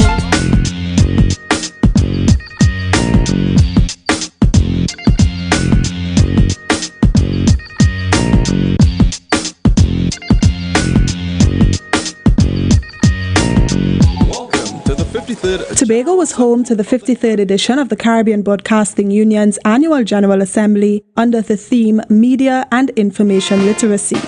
The opening ceremony of the conference highlighted the timeliness and importance of the theme. The communication space is a co-created one, and the media sector has a critical role to play outside of being the instruments for others. The place of the indigenous media as a critical sector for society is one of the points for discussion with the CARICOM Secretary General. In welcoming the audience, Chief Secretary Honorable Farley Augustine says the challenge currently lies with the way in which media practitioners remain relevant in a world that's vastly changing. As such, he says we have an opportunity to revisit the issue of ethics and how information is managed. He says the Caribbean diaspora now has the chance to advance the region's agenda. We're now living in an age where information is at our fingertips. We live in an age where there are people who are not trained broadcasters who can get the news to us much faster than the traditional media practitioners. Your competition is every youth who has a Facebook, TikTok, Twitter, or Instagram account and a smartphone. You have an opportunity to tell our story the way we want our stories to be told. You have an opportunity to tell our stories in the most authentic manner and to broadcast across the length and breadth of this world truly who we are.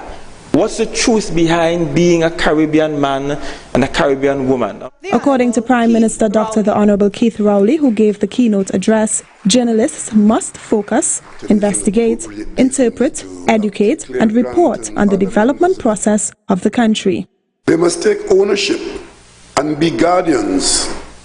And given the Caribbean's history, they must be understanding and sympathetic to the realistic challenges of the fledgling development process which we experience. Most importantly, journalists must be able to do so without any government guidance or intervention. As such, they must cultivate and view their world with the so-called jeweler's eye. And receiving the President's Award for 2022 was Sally Ann Wilson in recognition of her immense contribution to the Caribbean Broadcasting Union. Prime Minister, I've been privileged to witness how important good journalism is to all of our lives. We underestimate the role that it plays at our peril. To many in power, strong, independent and accurate journalism is inconvenient, uncomfortable even. They must not deter you. At its best, it's the glue that holds our societies, our lives together. Suriname's Fritz Pengel and Barbados's Gary Allen were also inducted into the Caribbean Media Hall of Fame for their outstanding contribution to the regional media sector. The opening ceremony was hosted at the Magdalena Grand Beach and Gulf Resort in collaboration with the Tobago House of Assembly. That was a production of the Department of Information, Office of the Chief Secretary, Tobago House of Assembly.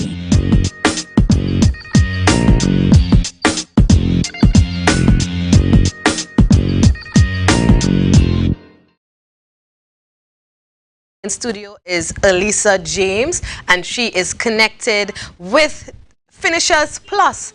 And we'll go right to her this time. You see that beautiful smile when you come on Tobago Updates. It's just sunshine in the studio. You can't help it but smile and radiate. Elisa, and it's Elisa. I keep calling you Elisa, right? Yes, I renamed you Elisa James. Yes. Tell us a bit about Finishers Plus. Who or what is that organization? All right. So Finishers Plus started in 2014. Where it was just 3 young men from the village of Bethel, each having a skill of plumbing, tiling, and painting, right? These 3 young men has, grown into allowing other young people from the area of Bethel to get involved. So by now we have trained about 20 young men within the ages of 14 to 25. Okay, and as you continue to tell us about Finishers Plus, I think we have a video where we can actually see some of the work and training that the organization provides. So you can continue to tell us. So you're training young men? Yes. Yeah. So we continue to train young men, about 20 young men within the ages of 14 and 25, because we know that young people, they all have their little struggle in terms of financial issues and being financially stable. And we have provided that way where young people can take that talent, where they can hold into their talent and do something creative, as in plumbing and tiling. It's a wide selection of activities and construction that we would do. Right. And because of that, we didn't limit ourselves, I want to say. And we said that we would go into something like Juve Band. As you could see here, right now we have launched our Juve Band for Tobago Carnival in October 2022. Right. La Fiesta is a celebration, a festival. Yes. Right? And we are excited to be here. We have already been involved in Juve Bands for the past couple of years. Right, and even have won trophies as the largest Juve band for Crum Point Juve, right? And we are excited to be here once again to display this. And the way how we do our Carnival Juve, it's a way that we allow the young people of Bethel to have a way of employment. Okay. So we employ the young people of the village of Bethel. You know, we'll have the young boys who may work on the drink truck, who may work music and stuff. It's just a way of pulling the young people out of that, you know, bringing them. You're making sure you're taking away that idle time. Yes. And focus them. And let them focus and hold into their talents. Right? That is what we are about. We are about that community and togetherness within the area of Bethel. And we had extended it to all over in Tobago, right? Where we allow persons to come in and join with us. Right, and that's quite interesting, Elisa, and you are the executive assistant, and I must ask, about your involvement. How did you become a part of Finishers Plus? It's like Finishers, I'm from Bethel myself, and it's hard not to be involved in Finishers Plus if you're from the area of Bethel, to be very honest. And being around these young men and a lot of young people, you have no other choice but to be involved. And that is why we started this initiative where we continue to do community work, because we have done other initiatives like pageant. Well, we have sponsored sporting events within the area, kids pageantry, and now we are going into a back to school drive. Right? And we have this back to school drive. We said that we would like to sponsor about 20 homes, families who are less fortunate, because around school time, especially the academic year, it's really hard for some parents to get that material for their child and to be ready for the September school year. So we are just trying to relieve that financial stressor, as we like to say, for the homes in Bethel. And we want to target about 20, and because of so much persons are calling and are interested, we may even pass. And we are really thankful, because Finishers Plus, with everything that it does, we try to make it a way that people of Bethel are proud, that this is a Juve Band, a company that came from Bethel, from young boys from Bethel. And it's just a way that we want to encourage the other young men in Bethel to, they join us and they like that what they see and they want to get involved. So this is what Finishers Plus is all about. And I think that's quite commendable, because you are keeping your base. Yes. So you are not just targeting the young people to learn the skill, but you're involving them in activities throughout the year, and now you are teaching them to give back, which is quite commendable. I want us to talk a little more about the back to school supply drive. So for viewers who may be listening and want to know how to get involved, tell us how they can contact you, get the donations to you, and up until what time are you collecting? Okay, so we are collecting donations up until Friday. Right, because Saturday around midday we want to distribute all the items to different homes. Right, so if you have materials such as backpacks, pencil case, pencils, pens, so forth, and even if you're not able to go out and buy the material and you're willing to do some cash donations, we would accept that as well. But we close off on the 26th because you want to give the items to the homes in time for school. Yeah, because we just have a week again next week, and then we're back out to school. So what are some of the items you're looking for? You mentioned backpacks, you're looking for pencils. Pens, pencils, rulers, erasers, notebooks. But we are not only limited to that. There are persons who call and say that they have old textbooks that they are willing to donate. Right, so we can viewers, when we say old, we don't mean old and beat up and tear up, but old as in it was used, it's in good condition and still can be used by another child once that book is being used, right? So don't go and look for things that can't be used. And I always encourage us, if you're giving, give something that you too would like to accept, even, for your own use, right? So the Friday, the 26th, where's your drop-off point for those who may want to come in person and drop off? And what phone number can someone contact to make arrangements if a physical drop-off is not able? Okay, perfect. Well, you can drop off at Watergate Plaza in Bethel. So we're keeping it Bethel-based again, yes. It's all about Bethel. Excellent. And you can contact me at 485-6098. Right? You can call me and let me know, and I could probably come and collect, or you could come and drop off at Watergate Plaza at Bethel. Right, so for those of you who still have your back-to-school shopping to do, we know that things are a bit difficult for many of us, but you could pick up an extra box of pencils at $12 for a box of pencils, Pick up an extra ruler. It will go a long way, and it will help someone in need. So again, the drop-off point is at Watergate, Watergate Plaza in Bethel, and you can call Elisa James, and that number is 485-6098. So be a part of it. Maybe you were thinking, and at this time a lot of groups are doing the back to school drives, and sometimes you may not be aware of all, but this morning on Tobago Updates you heard about Finishers Plus, and it's not just about jumping up in a juve band and the revelry, but it's about providing and teaching the young men in the community a skill set so that they can then provide for themselves and their families when that time comes. And it's about giving back. It's about taking care of their own. So excellent cause, and I like the fact that the whole concept of Finishers Plus, you said, began with 3 young men. 3 young men. Yes, and Bethel has a stigma. Right? So it's not always what you hear. It's not everybody. We like to label people. All right, so you have your stationery. Just drop it off. Watergate Plaza, and it's Friday.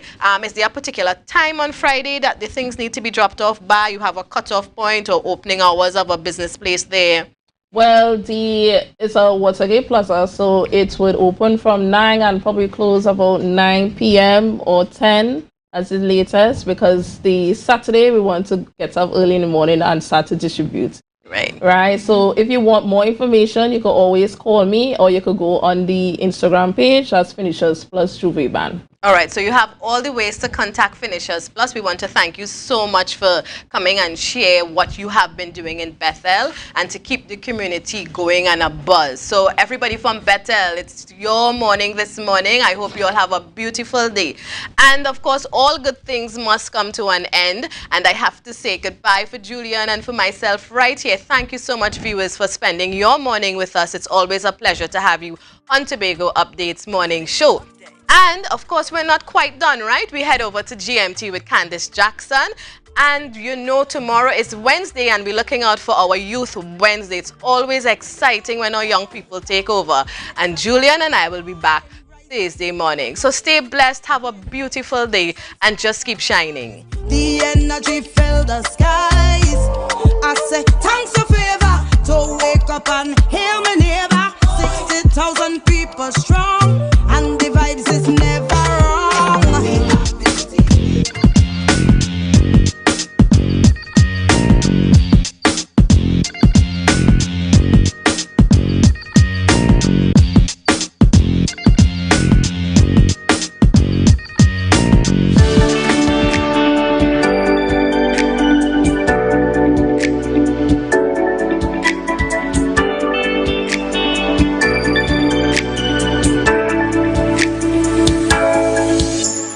We have from the red mangoes, all the preservatives, the plums, the cherries, whatever fruit is in season. We have farine, we have the sugar cake, the ginger nut cake, the caramel nut cake, the bene balls, the bene sticks. We also have the fudge, tum-tums, coconut fudge. We actually started off with the coconut fudge only. And we also have the chip, so all the indigenous sweets, we made them. This is the first time Tum Tum's Local Confectionery has the opportunity to be a part of the TIC initiative, and we are indeed grateful. I would not be present, but my husband, who is the operations manager of this business, he will be there. We see it as an effort to market network beyond Tobago, so not only will we have the customer to business networking happening, but the business to business, and we are indeed grateful. You have the small businesses that will fall under the banner of the Business Development Unit or the Strategic Business Development Unit, which I'm a part of. So you have Osani Designs, Avian Thomas. You have Edward Jones doing the support brand, JMac Industries. You also have Shanice Prince from Tom Tom's Confectionery. So you'll have local sweets presented in a way that can go to external markets in this particular TIC. You'll also have Colin Kennedy of Kennedy's Agro Processing. You'll have Tobago Media Concepts, Karen Duke. As well, you'll have Savor the Isle Juices from Mr. Keston Pope. This is actually the first year that a concerted effort is being made to feature some of the entities that fall under the banner of the Tobago House of Assembly. So in that regard, we have the Tobago Agribusiness Development Company, TADCO. We also have the Tobago Performing Arts Company, TPAC. We have presentations as well from Shore Park Complex. We have the Tobago Festivals Commission. I'll also include TTAL, the Tobago Tourism Authority Limited, who are in collaboration with the Festivals Commission, as well as Tobago Information Technology Limited, which will be in the Tobago space at TIC. We have Studley Park Enterprises, and that's really key for us, because Studley Park is a key asset in the Tobago space, and they have the potential to bring in direct foreign exchange into the island. I think we're looking to do it bigger and bolder. I think under the theme of Invest, Connect, Activate, Elevate, we are looking to position Tobago as not just a participant, but somebody that needs to be engaged continually.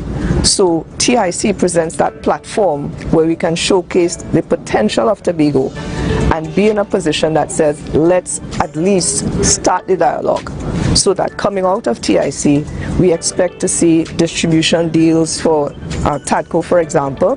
They have already had partnerships with Novo Farms, and you'll see an elevation of that coming out of TIC. As well, we would look for business deals for Studley Park Enterprises. We expect to see greater engagements for Shore Park Complex in terms of the conference space, as well for the smaller entities. Because we've continued our participation in the past, we expect a continuation of business deals coming out for them. So they typically leave TIC, coming out of TIC, they have contracts to provide supplies to different retail spaces.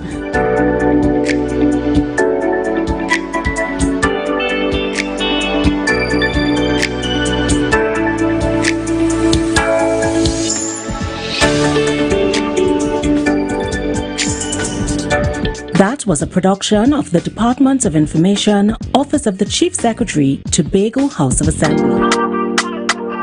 Yeah. Hey.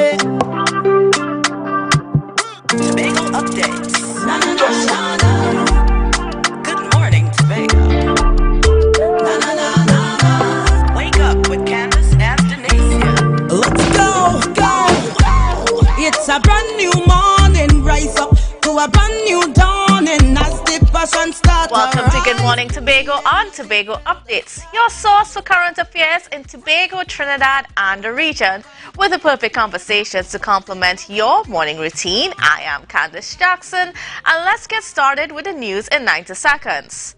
Two of Tobago's steel bands were honored by Pan Trinbago at its Steel Band Leaders Recognition and Appreciation Awards. Our Boys and Cats and Jammers steel orchestras were recognized for their dedication to Pan over the past 60 years. However, neither band was able to receive the awards in person as they encountered problems in booking tickets to Trinidad. Instead, President of Pan Trinbago, Beverly Ramsey Moore, collected the awards on their behalf. She was also awarded for leadership excellence in the industry, stating that it was a surprise. The Tobago-born Pan stalwart said she was honored to receive the award. Meanwhile, Deputy Chief Secretary Watson Duke is seeking investors from New York for a plan to redevelop the city of Roxborough. He was speaking at the Caribbean Diaspora Investment Forum Town Hall meeting in Brooklyn, where he was invited by the Tobago Alliance Mission Association to share plans for Tobago's development and to participate in the Tobago Day celebrations. The Deputy Chief Secretary challenged the diaspora to work with Tobago towards building a sustainable economy and to fight for the island's right to self-determination. And now for some national news, the Joint Trade Union Movement stands behind the Trinidad and Tobago Scrap Iron Dealers Association in their call for the government to reverse the 6-month ban on the exportation of scrap metals. JTM's President Ansel Roger said at a press conference yesterday that the 6-month ban was harsh and unfair to some of the illegal activities in the industry.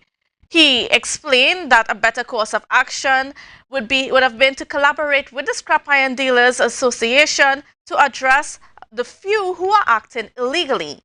Roger has warned the government that if the ban is not lifted, the country will face a major uprising. And that was the news in 90 seconds. And now, before we get into our conversations this morning, of course, we will be talking about TIC that's happening in Trinidad this week, and there's going to be a very large contingent from Tobago that's going down. In fact, it's the largest contingent that has ever gone to the TIC forum that's happening. So, but before we get into our guests, we have a promo video from TADCO.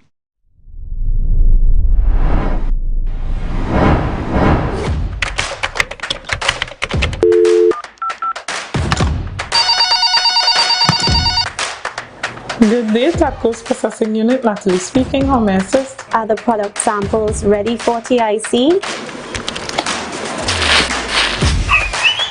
Yes, Kristen. Everything is packaged and ready to go. Okay, thank you. The Tobago Agribusiness Development Company is ready for TIC. Let's go!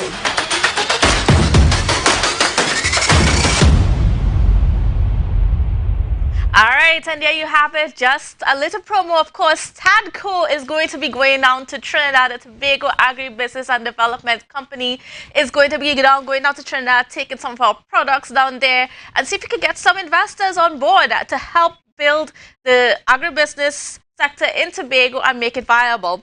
Now, to speak with us a little bit about TADCO's intentions, a little bit more about their mission, is the CEO of TADCO, Mr. Dioncio Salazar, and we also have Miss Kristen Salandi, who you saw in the promo video. She's the business development manager at TADCO. So good morning and welcome to you guys. Good morning. Good morning, Candice. All right, great. So now let's get started. First of all, with you, Mr. Salazar. I mean, just tell us about TADCO having this opportunity to go to Trinidad and to market itself down there to the investors. I think it's actually a great opportunity for TADCO and the agri-business sector of Tobago. More importantly, I would like to highlight that on the weekend going there, we were also represented through collaboration with Novo. TADCO products were presented at the Agri-Investment Forum, and it was well received. So I'm challenging the team which Kristen Salandi leads to excel and go beyond what was achieved over the weekend going there. The promotion is suggesting to us that there is a demand for the products that TADCO has, and I'm looking forward to tapping into the Trinidad market as well as the regional and global markets. All right, so Mr. Landy, I mean, I just wanted to jump off from what Mr. Salazar said about, you know, just the impact that TADCO had at the Agribusiness Forum over the weekend. Okay, so what I can tell you about is TIC, right? TADCO is very excited to take our newly launched line of products. It's indigenous to the Tobago space, made from Tobago produced inputs, and it's going to be a win not only for TADCO but for also the agro-processors that we are partnering with, right? So for instance, we have a waffle mix that is infused with so many different spices that, you know, is synonymous with Tobago. And we're really excited to take that, as Mr. Salazar said, not only to Tobago but to the region and internationally. So we're really excited about meeting distributors, meeting investors, and just putting our national brand, our eco-friendly and health-conscious brand out there to the world. We're ready. And Mr. Salazar, as we're talking about these products, of course, we know right now we need to find alternative solutions to things like flour. And that is what TADCO is developing right now, and I mean that's where the waffle mix, the plantain waffle mix, and all these things are coming into being. So I want you to tell me a little bit more about, you know, getting these products developed and getting the supplies ready for our investors. Right. So to develop the products, we must start with the inputs, right? So on the 3rd of August, we would have hosted a forum with primary producers, which is critical to the sector. The farmers need to provide quality product in terms of the raw materials required for the inputs for the agro-processors. Not just quality, but also quantities. Quantity is important because quantities drive down in terms of economies of scale, so that the product can be competitive in terms of a price point.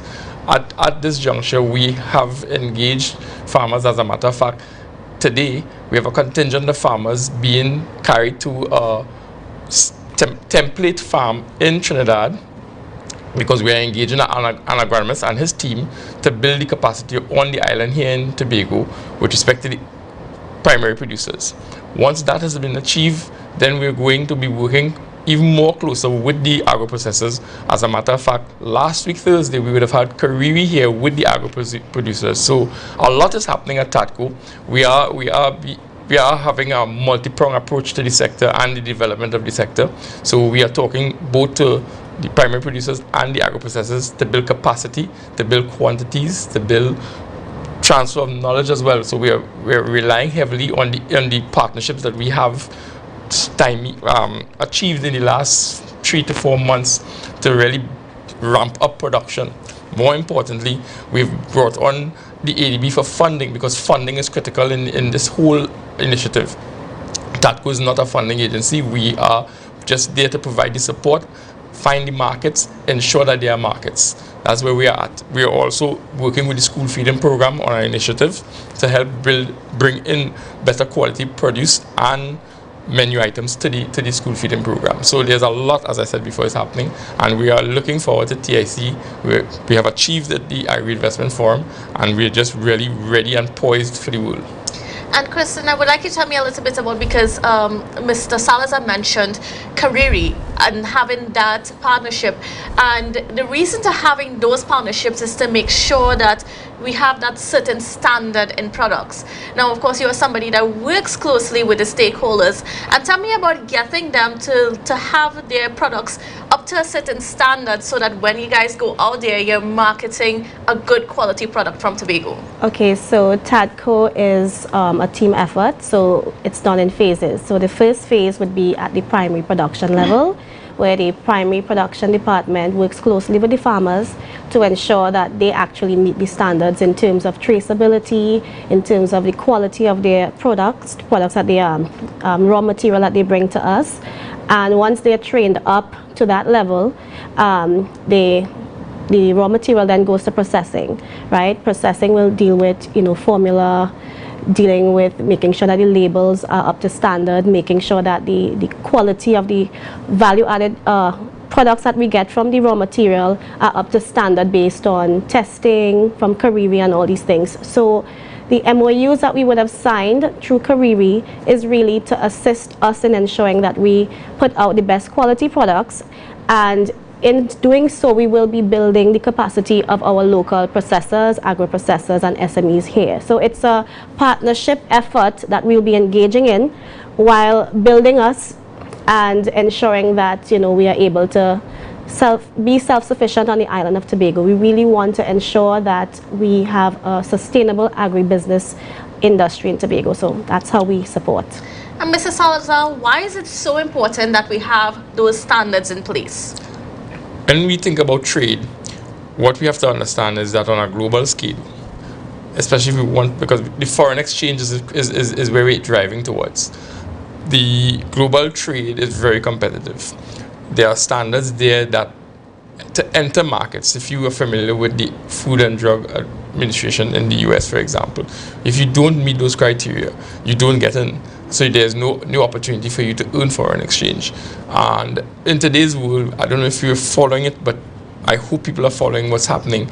There is a demand for high quality products.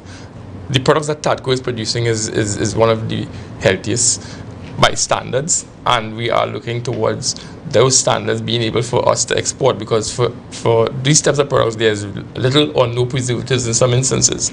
So Cariri, the strategic alliance with Cariri is so that we can ensure we know how to package and store the products in terms of shelf life so that it gets there.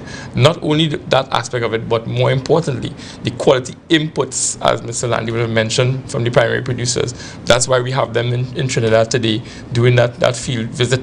That way they are knowing now what is required in terms of new mandate going forward for global certification in order for us to enter different markets, not just the local market. We also have standards here in Trinidad. Remember, there's liabilities associated with these products. If you cause harm to persons, we have a duty of care to the consumer. So that's why it's really important at the end of the day, so that we don't have liabilities. And it speaks to the workload that TADCO has, because when you explain it to me, I mean, it's not any easy feat, and it means that it's Correct. also taking it will take some time to get it all to come together. Correct. And how is that process working out for you guys? Well, it is a monumental task, but I think we're up to the challenge with staff members like Kristen Salandi. Yes, the entire TADCO team, we are willing to serve Tobago and beyond, so we're just ready to take this step to TIC and see how it goes. And I mean, speaking about TIC, can you tell me a little bit about the mission for TIC, and what are you guys hoping to get back from the end of TIC? So you would have opened the program today with talking about attracting investors. We're also looking at attracting purchasers, consumers. There has been a great demand for the product out of the Agri-Investment Forum. We have been promoting it otherwise, but TIC will take us to the next level and really push the boundaries for us, because now we're going to have to really ramp up our capacity. We'll have to learn even faster, so our learning curve will have to be shorter and sharper. We are looking at how do we then introduce a competitive edge to the products, because at the Agri-Investment Forum we would have seen there are competitors. So as I said earlier, we're looking for economies of scale, so we need to be able to leverage in terms of capacity again. We're also looking at there's a in-house program being developed such that we can use the alternative flour products into other formats. So we are looking at ways to re-innovate, I should say, the products that we are producing right now, so that the consumer can get maximum value for their dollar. And that's where we're at. And of course, we're also looking forward to seeing more of these products on our shelves, especially in Tobago. Correct. So we are guaranteeing that, because what we're going to be doing is looking for ways to distribute the products more efficiently, more effectively, and to ensure that there's consistency. And as said in various quarters, we're looking at accessibility and affordability for the products. And I think a lot of people would love that point, that last point you made about affordability, because in these hard economic times, you know, people are looking, I mean, there are those options out there, those alternative options, but they're not necessarily affordable. Correct. So I mean, and then so this is definitely one of the missions of TADCO into creating these products that people can access at all levels of the economic scale. Correct.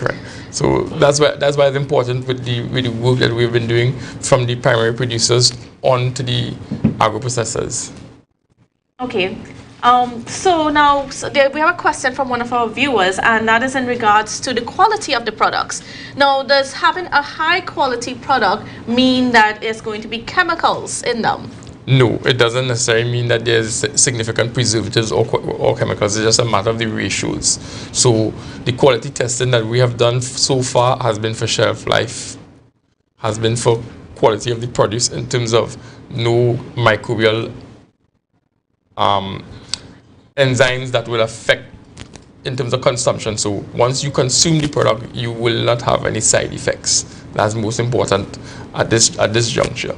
We're also looking at the packaging, because the packaging improves shelf life, and as you know, packaging sells. So if you want to be relevant in the market, you have to have your packaging look in a particular way, and it also, more importantly, provides information on the packaging. So what we have done in the last few weeks, I should say, is literally redefine the packaging that we started with, in order to be ready for the Agri-Investment Forum as well as TIC. So in other words, that packaging that we've been seeing lately, and this is for like the plantain waffle mix, the dasheen cereal and that sort of things, that's not going to be the final look of the product? No, the final look is what you're going to see at TIC. And will it include things like nutritional values and... Correct. So those things are important, especially when you're thinking export, because you have to have those contents laid out. So if you were at the Agri-Investment Forum or you followed it, you'd have realized Ms. Mia Motley from Barbados, the Prime Minister, would have spoken toward the calorie content of the roti. Yes. Right. We here at TADCO have recognized that, and we have put those things in place so that the consumer is now able to look at it from that context. If you are health conscious and want to really know how valuable the product is, and it's also going to give you the recipes that you can participate of other than what is already the product. Now, we've been speaking a lot about those alternative flour products, but there are more products in the pipeline, I should say. So I don't know if Mr. Landy or yourself, or both of you, can speak about some of the other products that TADCO is hoping to develop in the short term, medium term. Okay, so far our product portfolio includes cassava fruitcake, right? Cassava kuma, cassava punch, cassava ice cream, right? In the pipes, we would like to bring out certain wines and so on, which would be seasonal. So for Christmas, we may want to launch some wines. And we're in the process of product innovation right now. So we're just doing our due diligence and making sure we research and test, and then we would be able to speak more on other products that we would be launching soon. But right now, because those products were recently launched, we're focusing on getting those out there and positioning the products as a national brand that is of high quality, that we would want to be a household name, because anyone can partake in it, right? Our target market is not just adults or health conscious persons. Children can partake. My son is 1 year old and he enjoys the farina a lot. He enjoys the waffle mix and the pancakes. So it's a brand that anyone and everyone can partake in. So that's where we're at right now.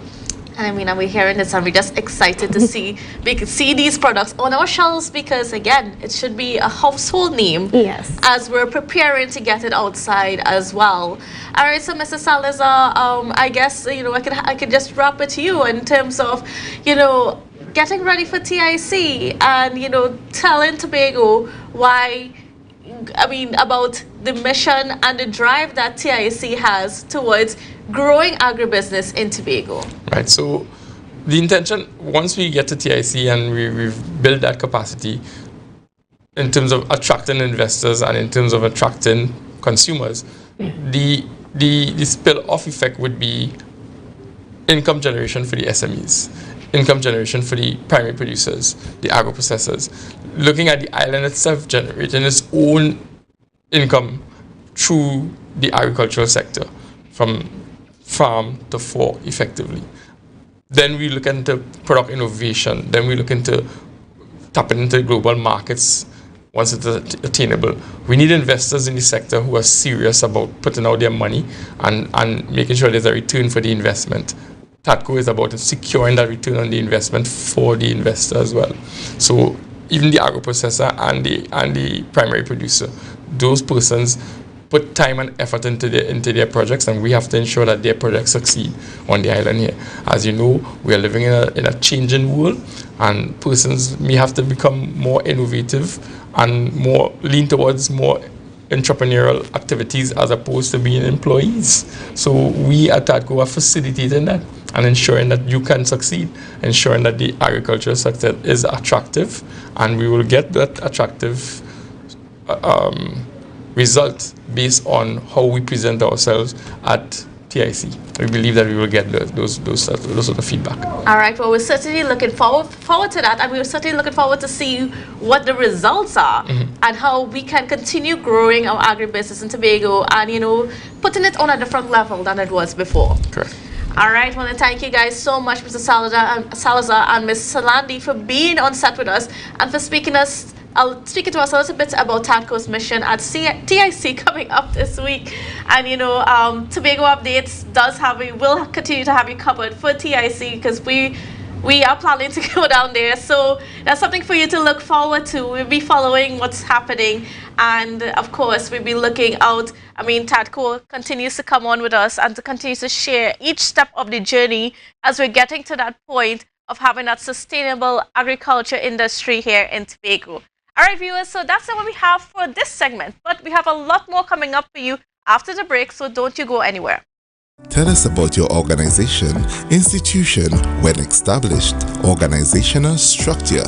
What are your organization's cause, mission, objectives? Please provide us with your organization's website, email, or social media handle. Does your organization have a bank account with a financial institution in Tobago? If so, please provide us the name of the financial institution. What is your role within the organization? How do we contact you? In 100 words or less, please tell us a bit about your organization's good work and why a donation from team might help. If your organization is selected to receive a donation from team, how will the funds be utilized? How will the community or constituency served by your organization benefit from a team donation? How would the donation from team be publicly acknowledged or advertised? Excel Spa by Haley, where our highly trained staff are ready to deliver the top-class services in facial massages, waxing, nail enhancement and body treatment.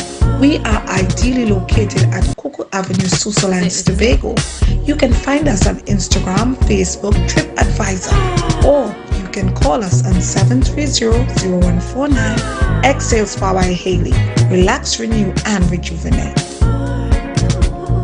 MI4 Security Services Company is the most advanced security service in Tobago. Ask about our cash in transit service. It's safe, risk-free, reliable, and timely. We provide safe banking delivery for all business types and sizes with highly trained staff, 24/7 monitoring, coordinated emergency response, and a well-maintained fleet of armored vehicles. Contact us at 660-7723 or visit our website at www.mi4securitytt.com to sign up today. Tobago Glass Supplies has been a leading name for over 37 years in the glass and aluminum market in Tobago. We provide an extensive range of high-quality, innovative aluminum and glass products for commercial and residential use. Competitive prices with superior and professional services by committed employees who are guided by rigid quality standards. Tobago Glass Supplies specializes in the manufacture and installation of glass and aluminum products that are essential to today's homeowners and the business environment. We are engaged in marketing, sales, and installation of a variety of products. These ranges from windows and doors to necessities such as mirrors for homes and vehicles, designed and manufactured in-house or imported.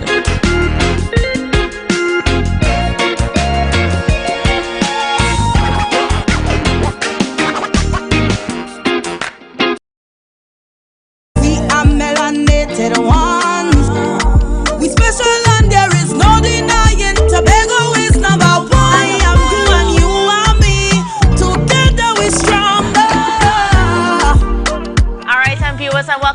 Good Morning Tobago, and we are continuing our conversation on TIC, the expo that's happening in Trinidad this week. But before we get into our next part of that conversation, we have a little promo video from the Shore Park Multicultural Facility. So here you go. How to get ready for TIC. Hope everybody's set and ready to go. Wait, they changed back the name from multicultural to cultural. TIC, Shore Park, we're coming. Shore Park will be at TIC. TIC, Shore Park, we come in. TIC, Shore Park, we come in. TIC, Shore Park, we're coming. TIC, we will be there.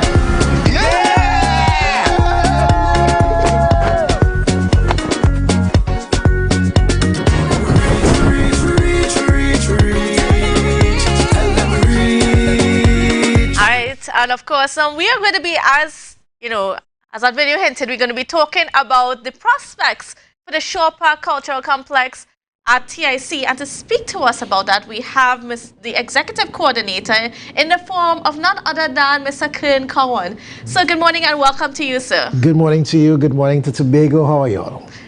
Great. Yes. Now, so we're seeing here that Shore Park, the Shore Park Complex, is being marketed as a viable business venture now. 8 years after its construction? Well, better late than never. I think now is a good time coming out of COVID, and I think that when I took office in September 2021, that was my main mission, you know, to make it not just a viable option locally, but a viable option internationally. To broad base our clientele, not just to be the usual concerts or limited to that, because Shore Park can be a major mecca for conferences, and that is one of our main things that we want to get into: tourism, conference tourism, performing arts, and so much more than just the regular concerts. You know, so that is one of our major aims going into this TIC convention. All right, well, you sort of preempted my next question in terms of, you know, I mean, what are you guys hoping to see out of TIC? So what sort of products are you, well, I should say services, that are you going to be presenting to your investors from the Shore Park complex? Well, permit me to say, we want to be able to, as I said before, broaden our clientele. So we are going to be presenting not just our main auditorium, but our conference center that we are currently building out, or recording studio that we're also building out, and several of our meeting rooms that we can have interactions with large organizations who are looking for this getaway and conference. Come to Tobago, have your conference, enjoy the island, but have a place that you can meet and greet with your staff, do trainings online, offline, in person. That is that's our main aim, you know, to again broaden our marketing scope generally. And then you have a convenient setup now, because you have Comfort Inn Hotel and Suites that opened, which is literally 2 minutes walk away from the cultural complex. So tell me about, you know, being able to market Shore Park in conjunction with a place to stay. Well, and we have a symbiotic relationship, Comfort Suites and Shore Park. You know, we practically talk every day, you know, so they have been a major source of business for us in the short time that they have opened. We have already started working along with them in terms of what they have coming up, what we have available to them, and how we can really and truly build off of each other in terms of making room for our clients that we have coming to Tobago. All right, so, and of course, Shore Park, you mentioned that there's a recording studio there. And I know on the original plans for Shore Park, there are plans for dance studios, and there's even like it's supposed to have indoor sporting facilities. Right, so you kind of pull it out of me before I said it. So yes, we are maximizing Shore Park to its very, very, very end. And we are engaging in sports entertainment in the month of September, where we are going to be putting on the sports floor finally and doing a full week of futsal, netball, volleyball, table tennis, a whole range for a whole 8 days We want to get the public in to see what Shore Park has to offer as it pertains to sport entertainment. But, you know, we don't want to bite off more than we can chew, and there's a lot to be done in terms of establishing all of these facets. So there are things happening in the background that keep building as we get to the maximum position that we want for Shore Park, and that is one of those things that we want to do. For example, the recording studio is really aimed, when it's completed, at developing the local content on the island. Coming out, going into Carnival, you know, we want to be able to see in 2023 more Tobago-based recording artists, calypso, soca, whatever it may be, on a general sense, you know, in the gospel arena as well. We want to be able to support the industry, both from a performing arts perspective and a venue perspective as well. And I want you to tell me a little bit about that recording studio that's there, because I know we heard from Sharon Phillips there. She has already recorded some of her songs there, and so on. What kind of facilities are there? You know, how much capacity do you guys have at our recording studio for our artists? We are very much capable right now of doing a full album, to be honest with you. We may not have, may not currently be able to do a full mastering, but that is where we are heading. We are doing a major investment into the studio concept, because it's a major business entity that can bring in a lot of foreign exchange as well. So we are really building it out. Currently, we can do full recordings. Currently, we can do, you know, a lot of different aspects, from multi-tracking to live band recording to different rhythms we have that we are already in the mix of doing. So it's just a matter of establishing those things and going forward with the facility as it is. So is this one of the services that you guys are going to market? Because, you know, I mean, it has the potential to become like another Air Studios that was in, I think it was in Martinique. Montserrat, correct, yeah. Some time back, and you know how those studios became so famous for having all like the big 80s, some of the biggest 80s songs the were recorded the entire album in Montserrat, just the same way. You know, they came to Montserrat on a vacation, but was able to experience one of the top end studios in the world and produce a magnificent album that is part of history today, right in Montserrat. So imagine that happens in Tobago, where you could have a major Beyonce or whoever coming to Tobago, spending their time in Tobago for 3-4 months and recording all their stuff in Tobago. That is a highlight that we want to be able to impact on in one specific area. You spoke about the dance studios and all the other performing arts as well. So the facility in itself is multifunctional. And these are the areas and the spaces and the things that we want to be able to really capitalize on generally, and push the mark, not just for the facility, but for Tobago. Because we believe that Tobago is open for business, and Shore Park is that key to unlock it. And what about a conversation where, you know, having Shore Park as that base for cultural tuition, I should say, in Tobago, because I know that was one of the plans that has been spoken about by many people in terms of using Shore Park as that base for teaching people various sectors of the arts, whether it be in theater, whether it be in dance and music. It can be based out of Shore Park. And so I want you to tell me about that, building out that capacity there. Well, that capacity is already currently happening through the Tobago Performing Arts Company, where they have their onboard residents that do these training. They are developing the art form in dance and theater, in music, you know, and that is going to be built out very soon into its own academy, you know, where you can be trained, you can be certified, and those things are coming, you know. But again, as I said before, we could only bite and chew as much as you can at any one point in time. And let's be realistic. You know, there is a lot to be done. There's a lot to benefit from. But it's just going to take the time and the cooperation of the Tobago public to be able to benefit from those things. But those are the things that we are looking to engage in. And of course, getting those investors on board. That's right. So that we can make it happen. That's right. It doesn't have to only be a THE or governmental investment. There are private entities who would love to invest in these things, who would love to bring their millions to Tobago in the foreign exchange and help build capacity on the island and still receive benefits globally. And I think once we have that mindset, that business mindset, I think we will be on the right track.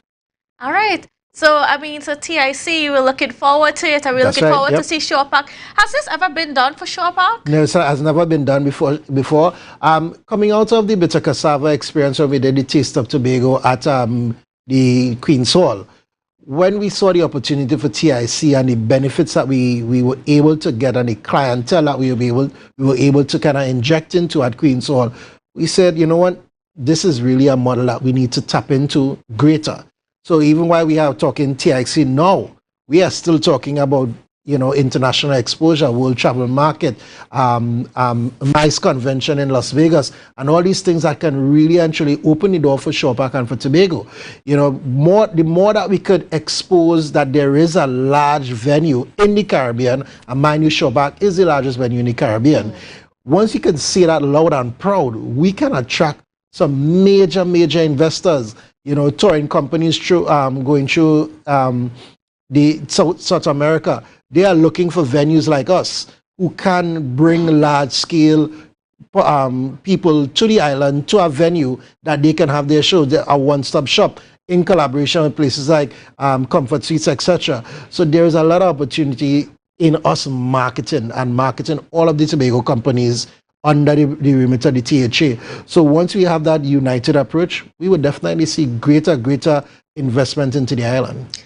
And as you mentioned that, you also have responsibility for the Buku Integrated Facility. Yes. So would that also be marketed? Of course, definitely. The Buku Integrated Facility is our tourism bed, you know, and we have tourists in the droves, to be honest with you, every single day at the Buku Integrated Facility, the new boardwalk, the courtyard, or tenants. You know, we have a lot of trademark tenants that people love to come to see, you know, Candy Crush and all the rest. You know, so Buku is known for the goat race and the crab race, but that's not all that it is. It is so much more. It's a facility that can be used for family days, for concert venues, for so many different things. And of course, we have been having tremendous requests for weddings at the boardwalk. So it's now one of the new wedding venues that everybody loves. You know, so it's going to be part of our marketing structure, especially going into this celebration. We're doing a major lighting up of both Shore Park and Buku. Yes, and I wanted to actually to touch on that all a right, little so we'll bit. leave that for last then. All right, so I mean, so you mentioned also marketing Buku beyond the goat and the crab races. Yes. Now, how can we do that? So much, there are so many ways that we can. You see, we have to move out of the ordinary. Step out of the box and see how much more we can achieve out of this lemon and squeeze it for all that it has. You know, the Buku Integrated Facility is a phenomenal facility. It's unique in its own form and fashion and design and can accommodate so many different things. Night football, we could have goat and crab race every month if we desire, you know, but somebody has to be intentionally wanting to do these things and managing it to do just that. You know, and we are building out our capacity to do just that, you know, to have that functionality to keep the thing moving and functioning. Collaborating with the Sunday school has been, you know, something that we have just come out of. Yes, and that's something that's been growing over the past few months. Yes, and it has been growing tremendously, you know, so, you know, all of these things need to come together in a unique format that showcases who Tobago is and what we have to offer, and how we can really actually make an impact on a global scale.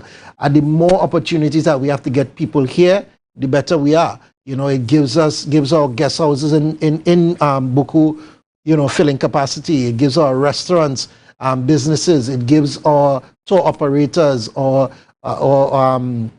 reef operators. All of them will benefit from all of these fringe that we are being able to pull into this whole system.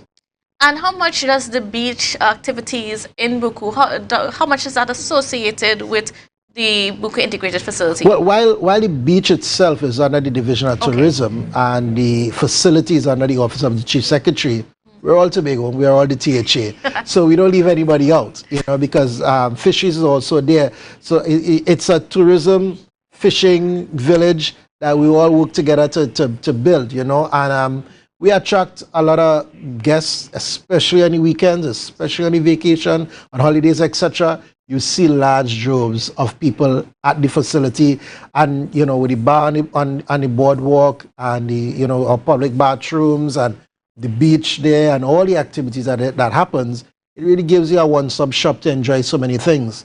We are looking to re-engage even the reef operators to start back moving from the Buku boardwalk to the reef.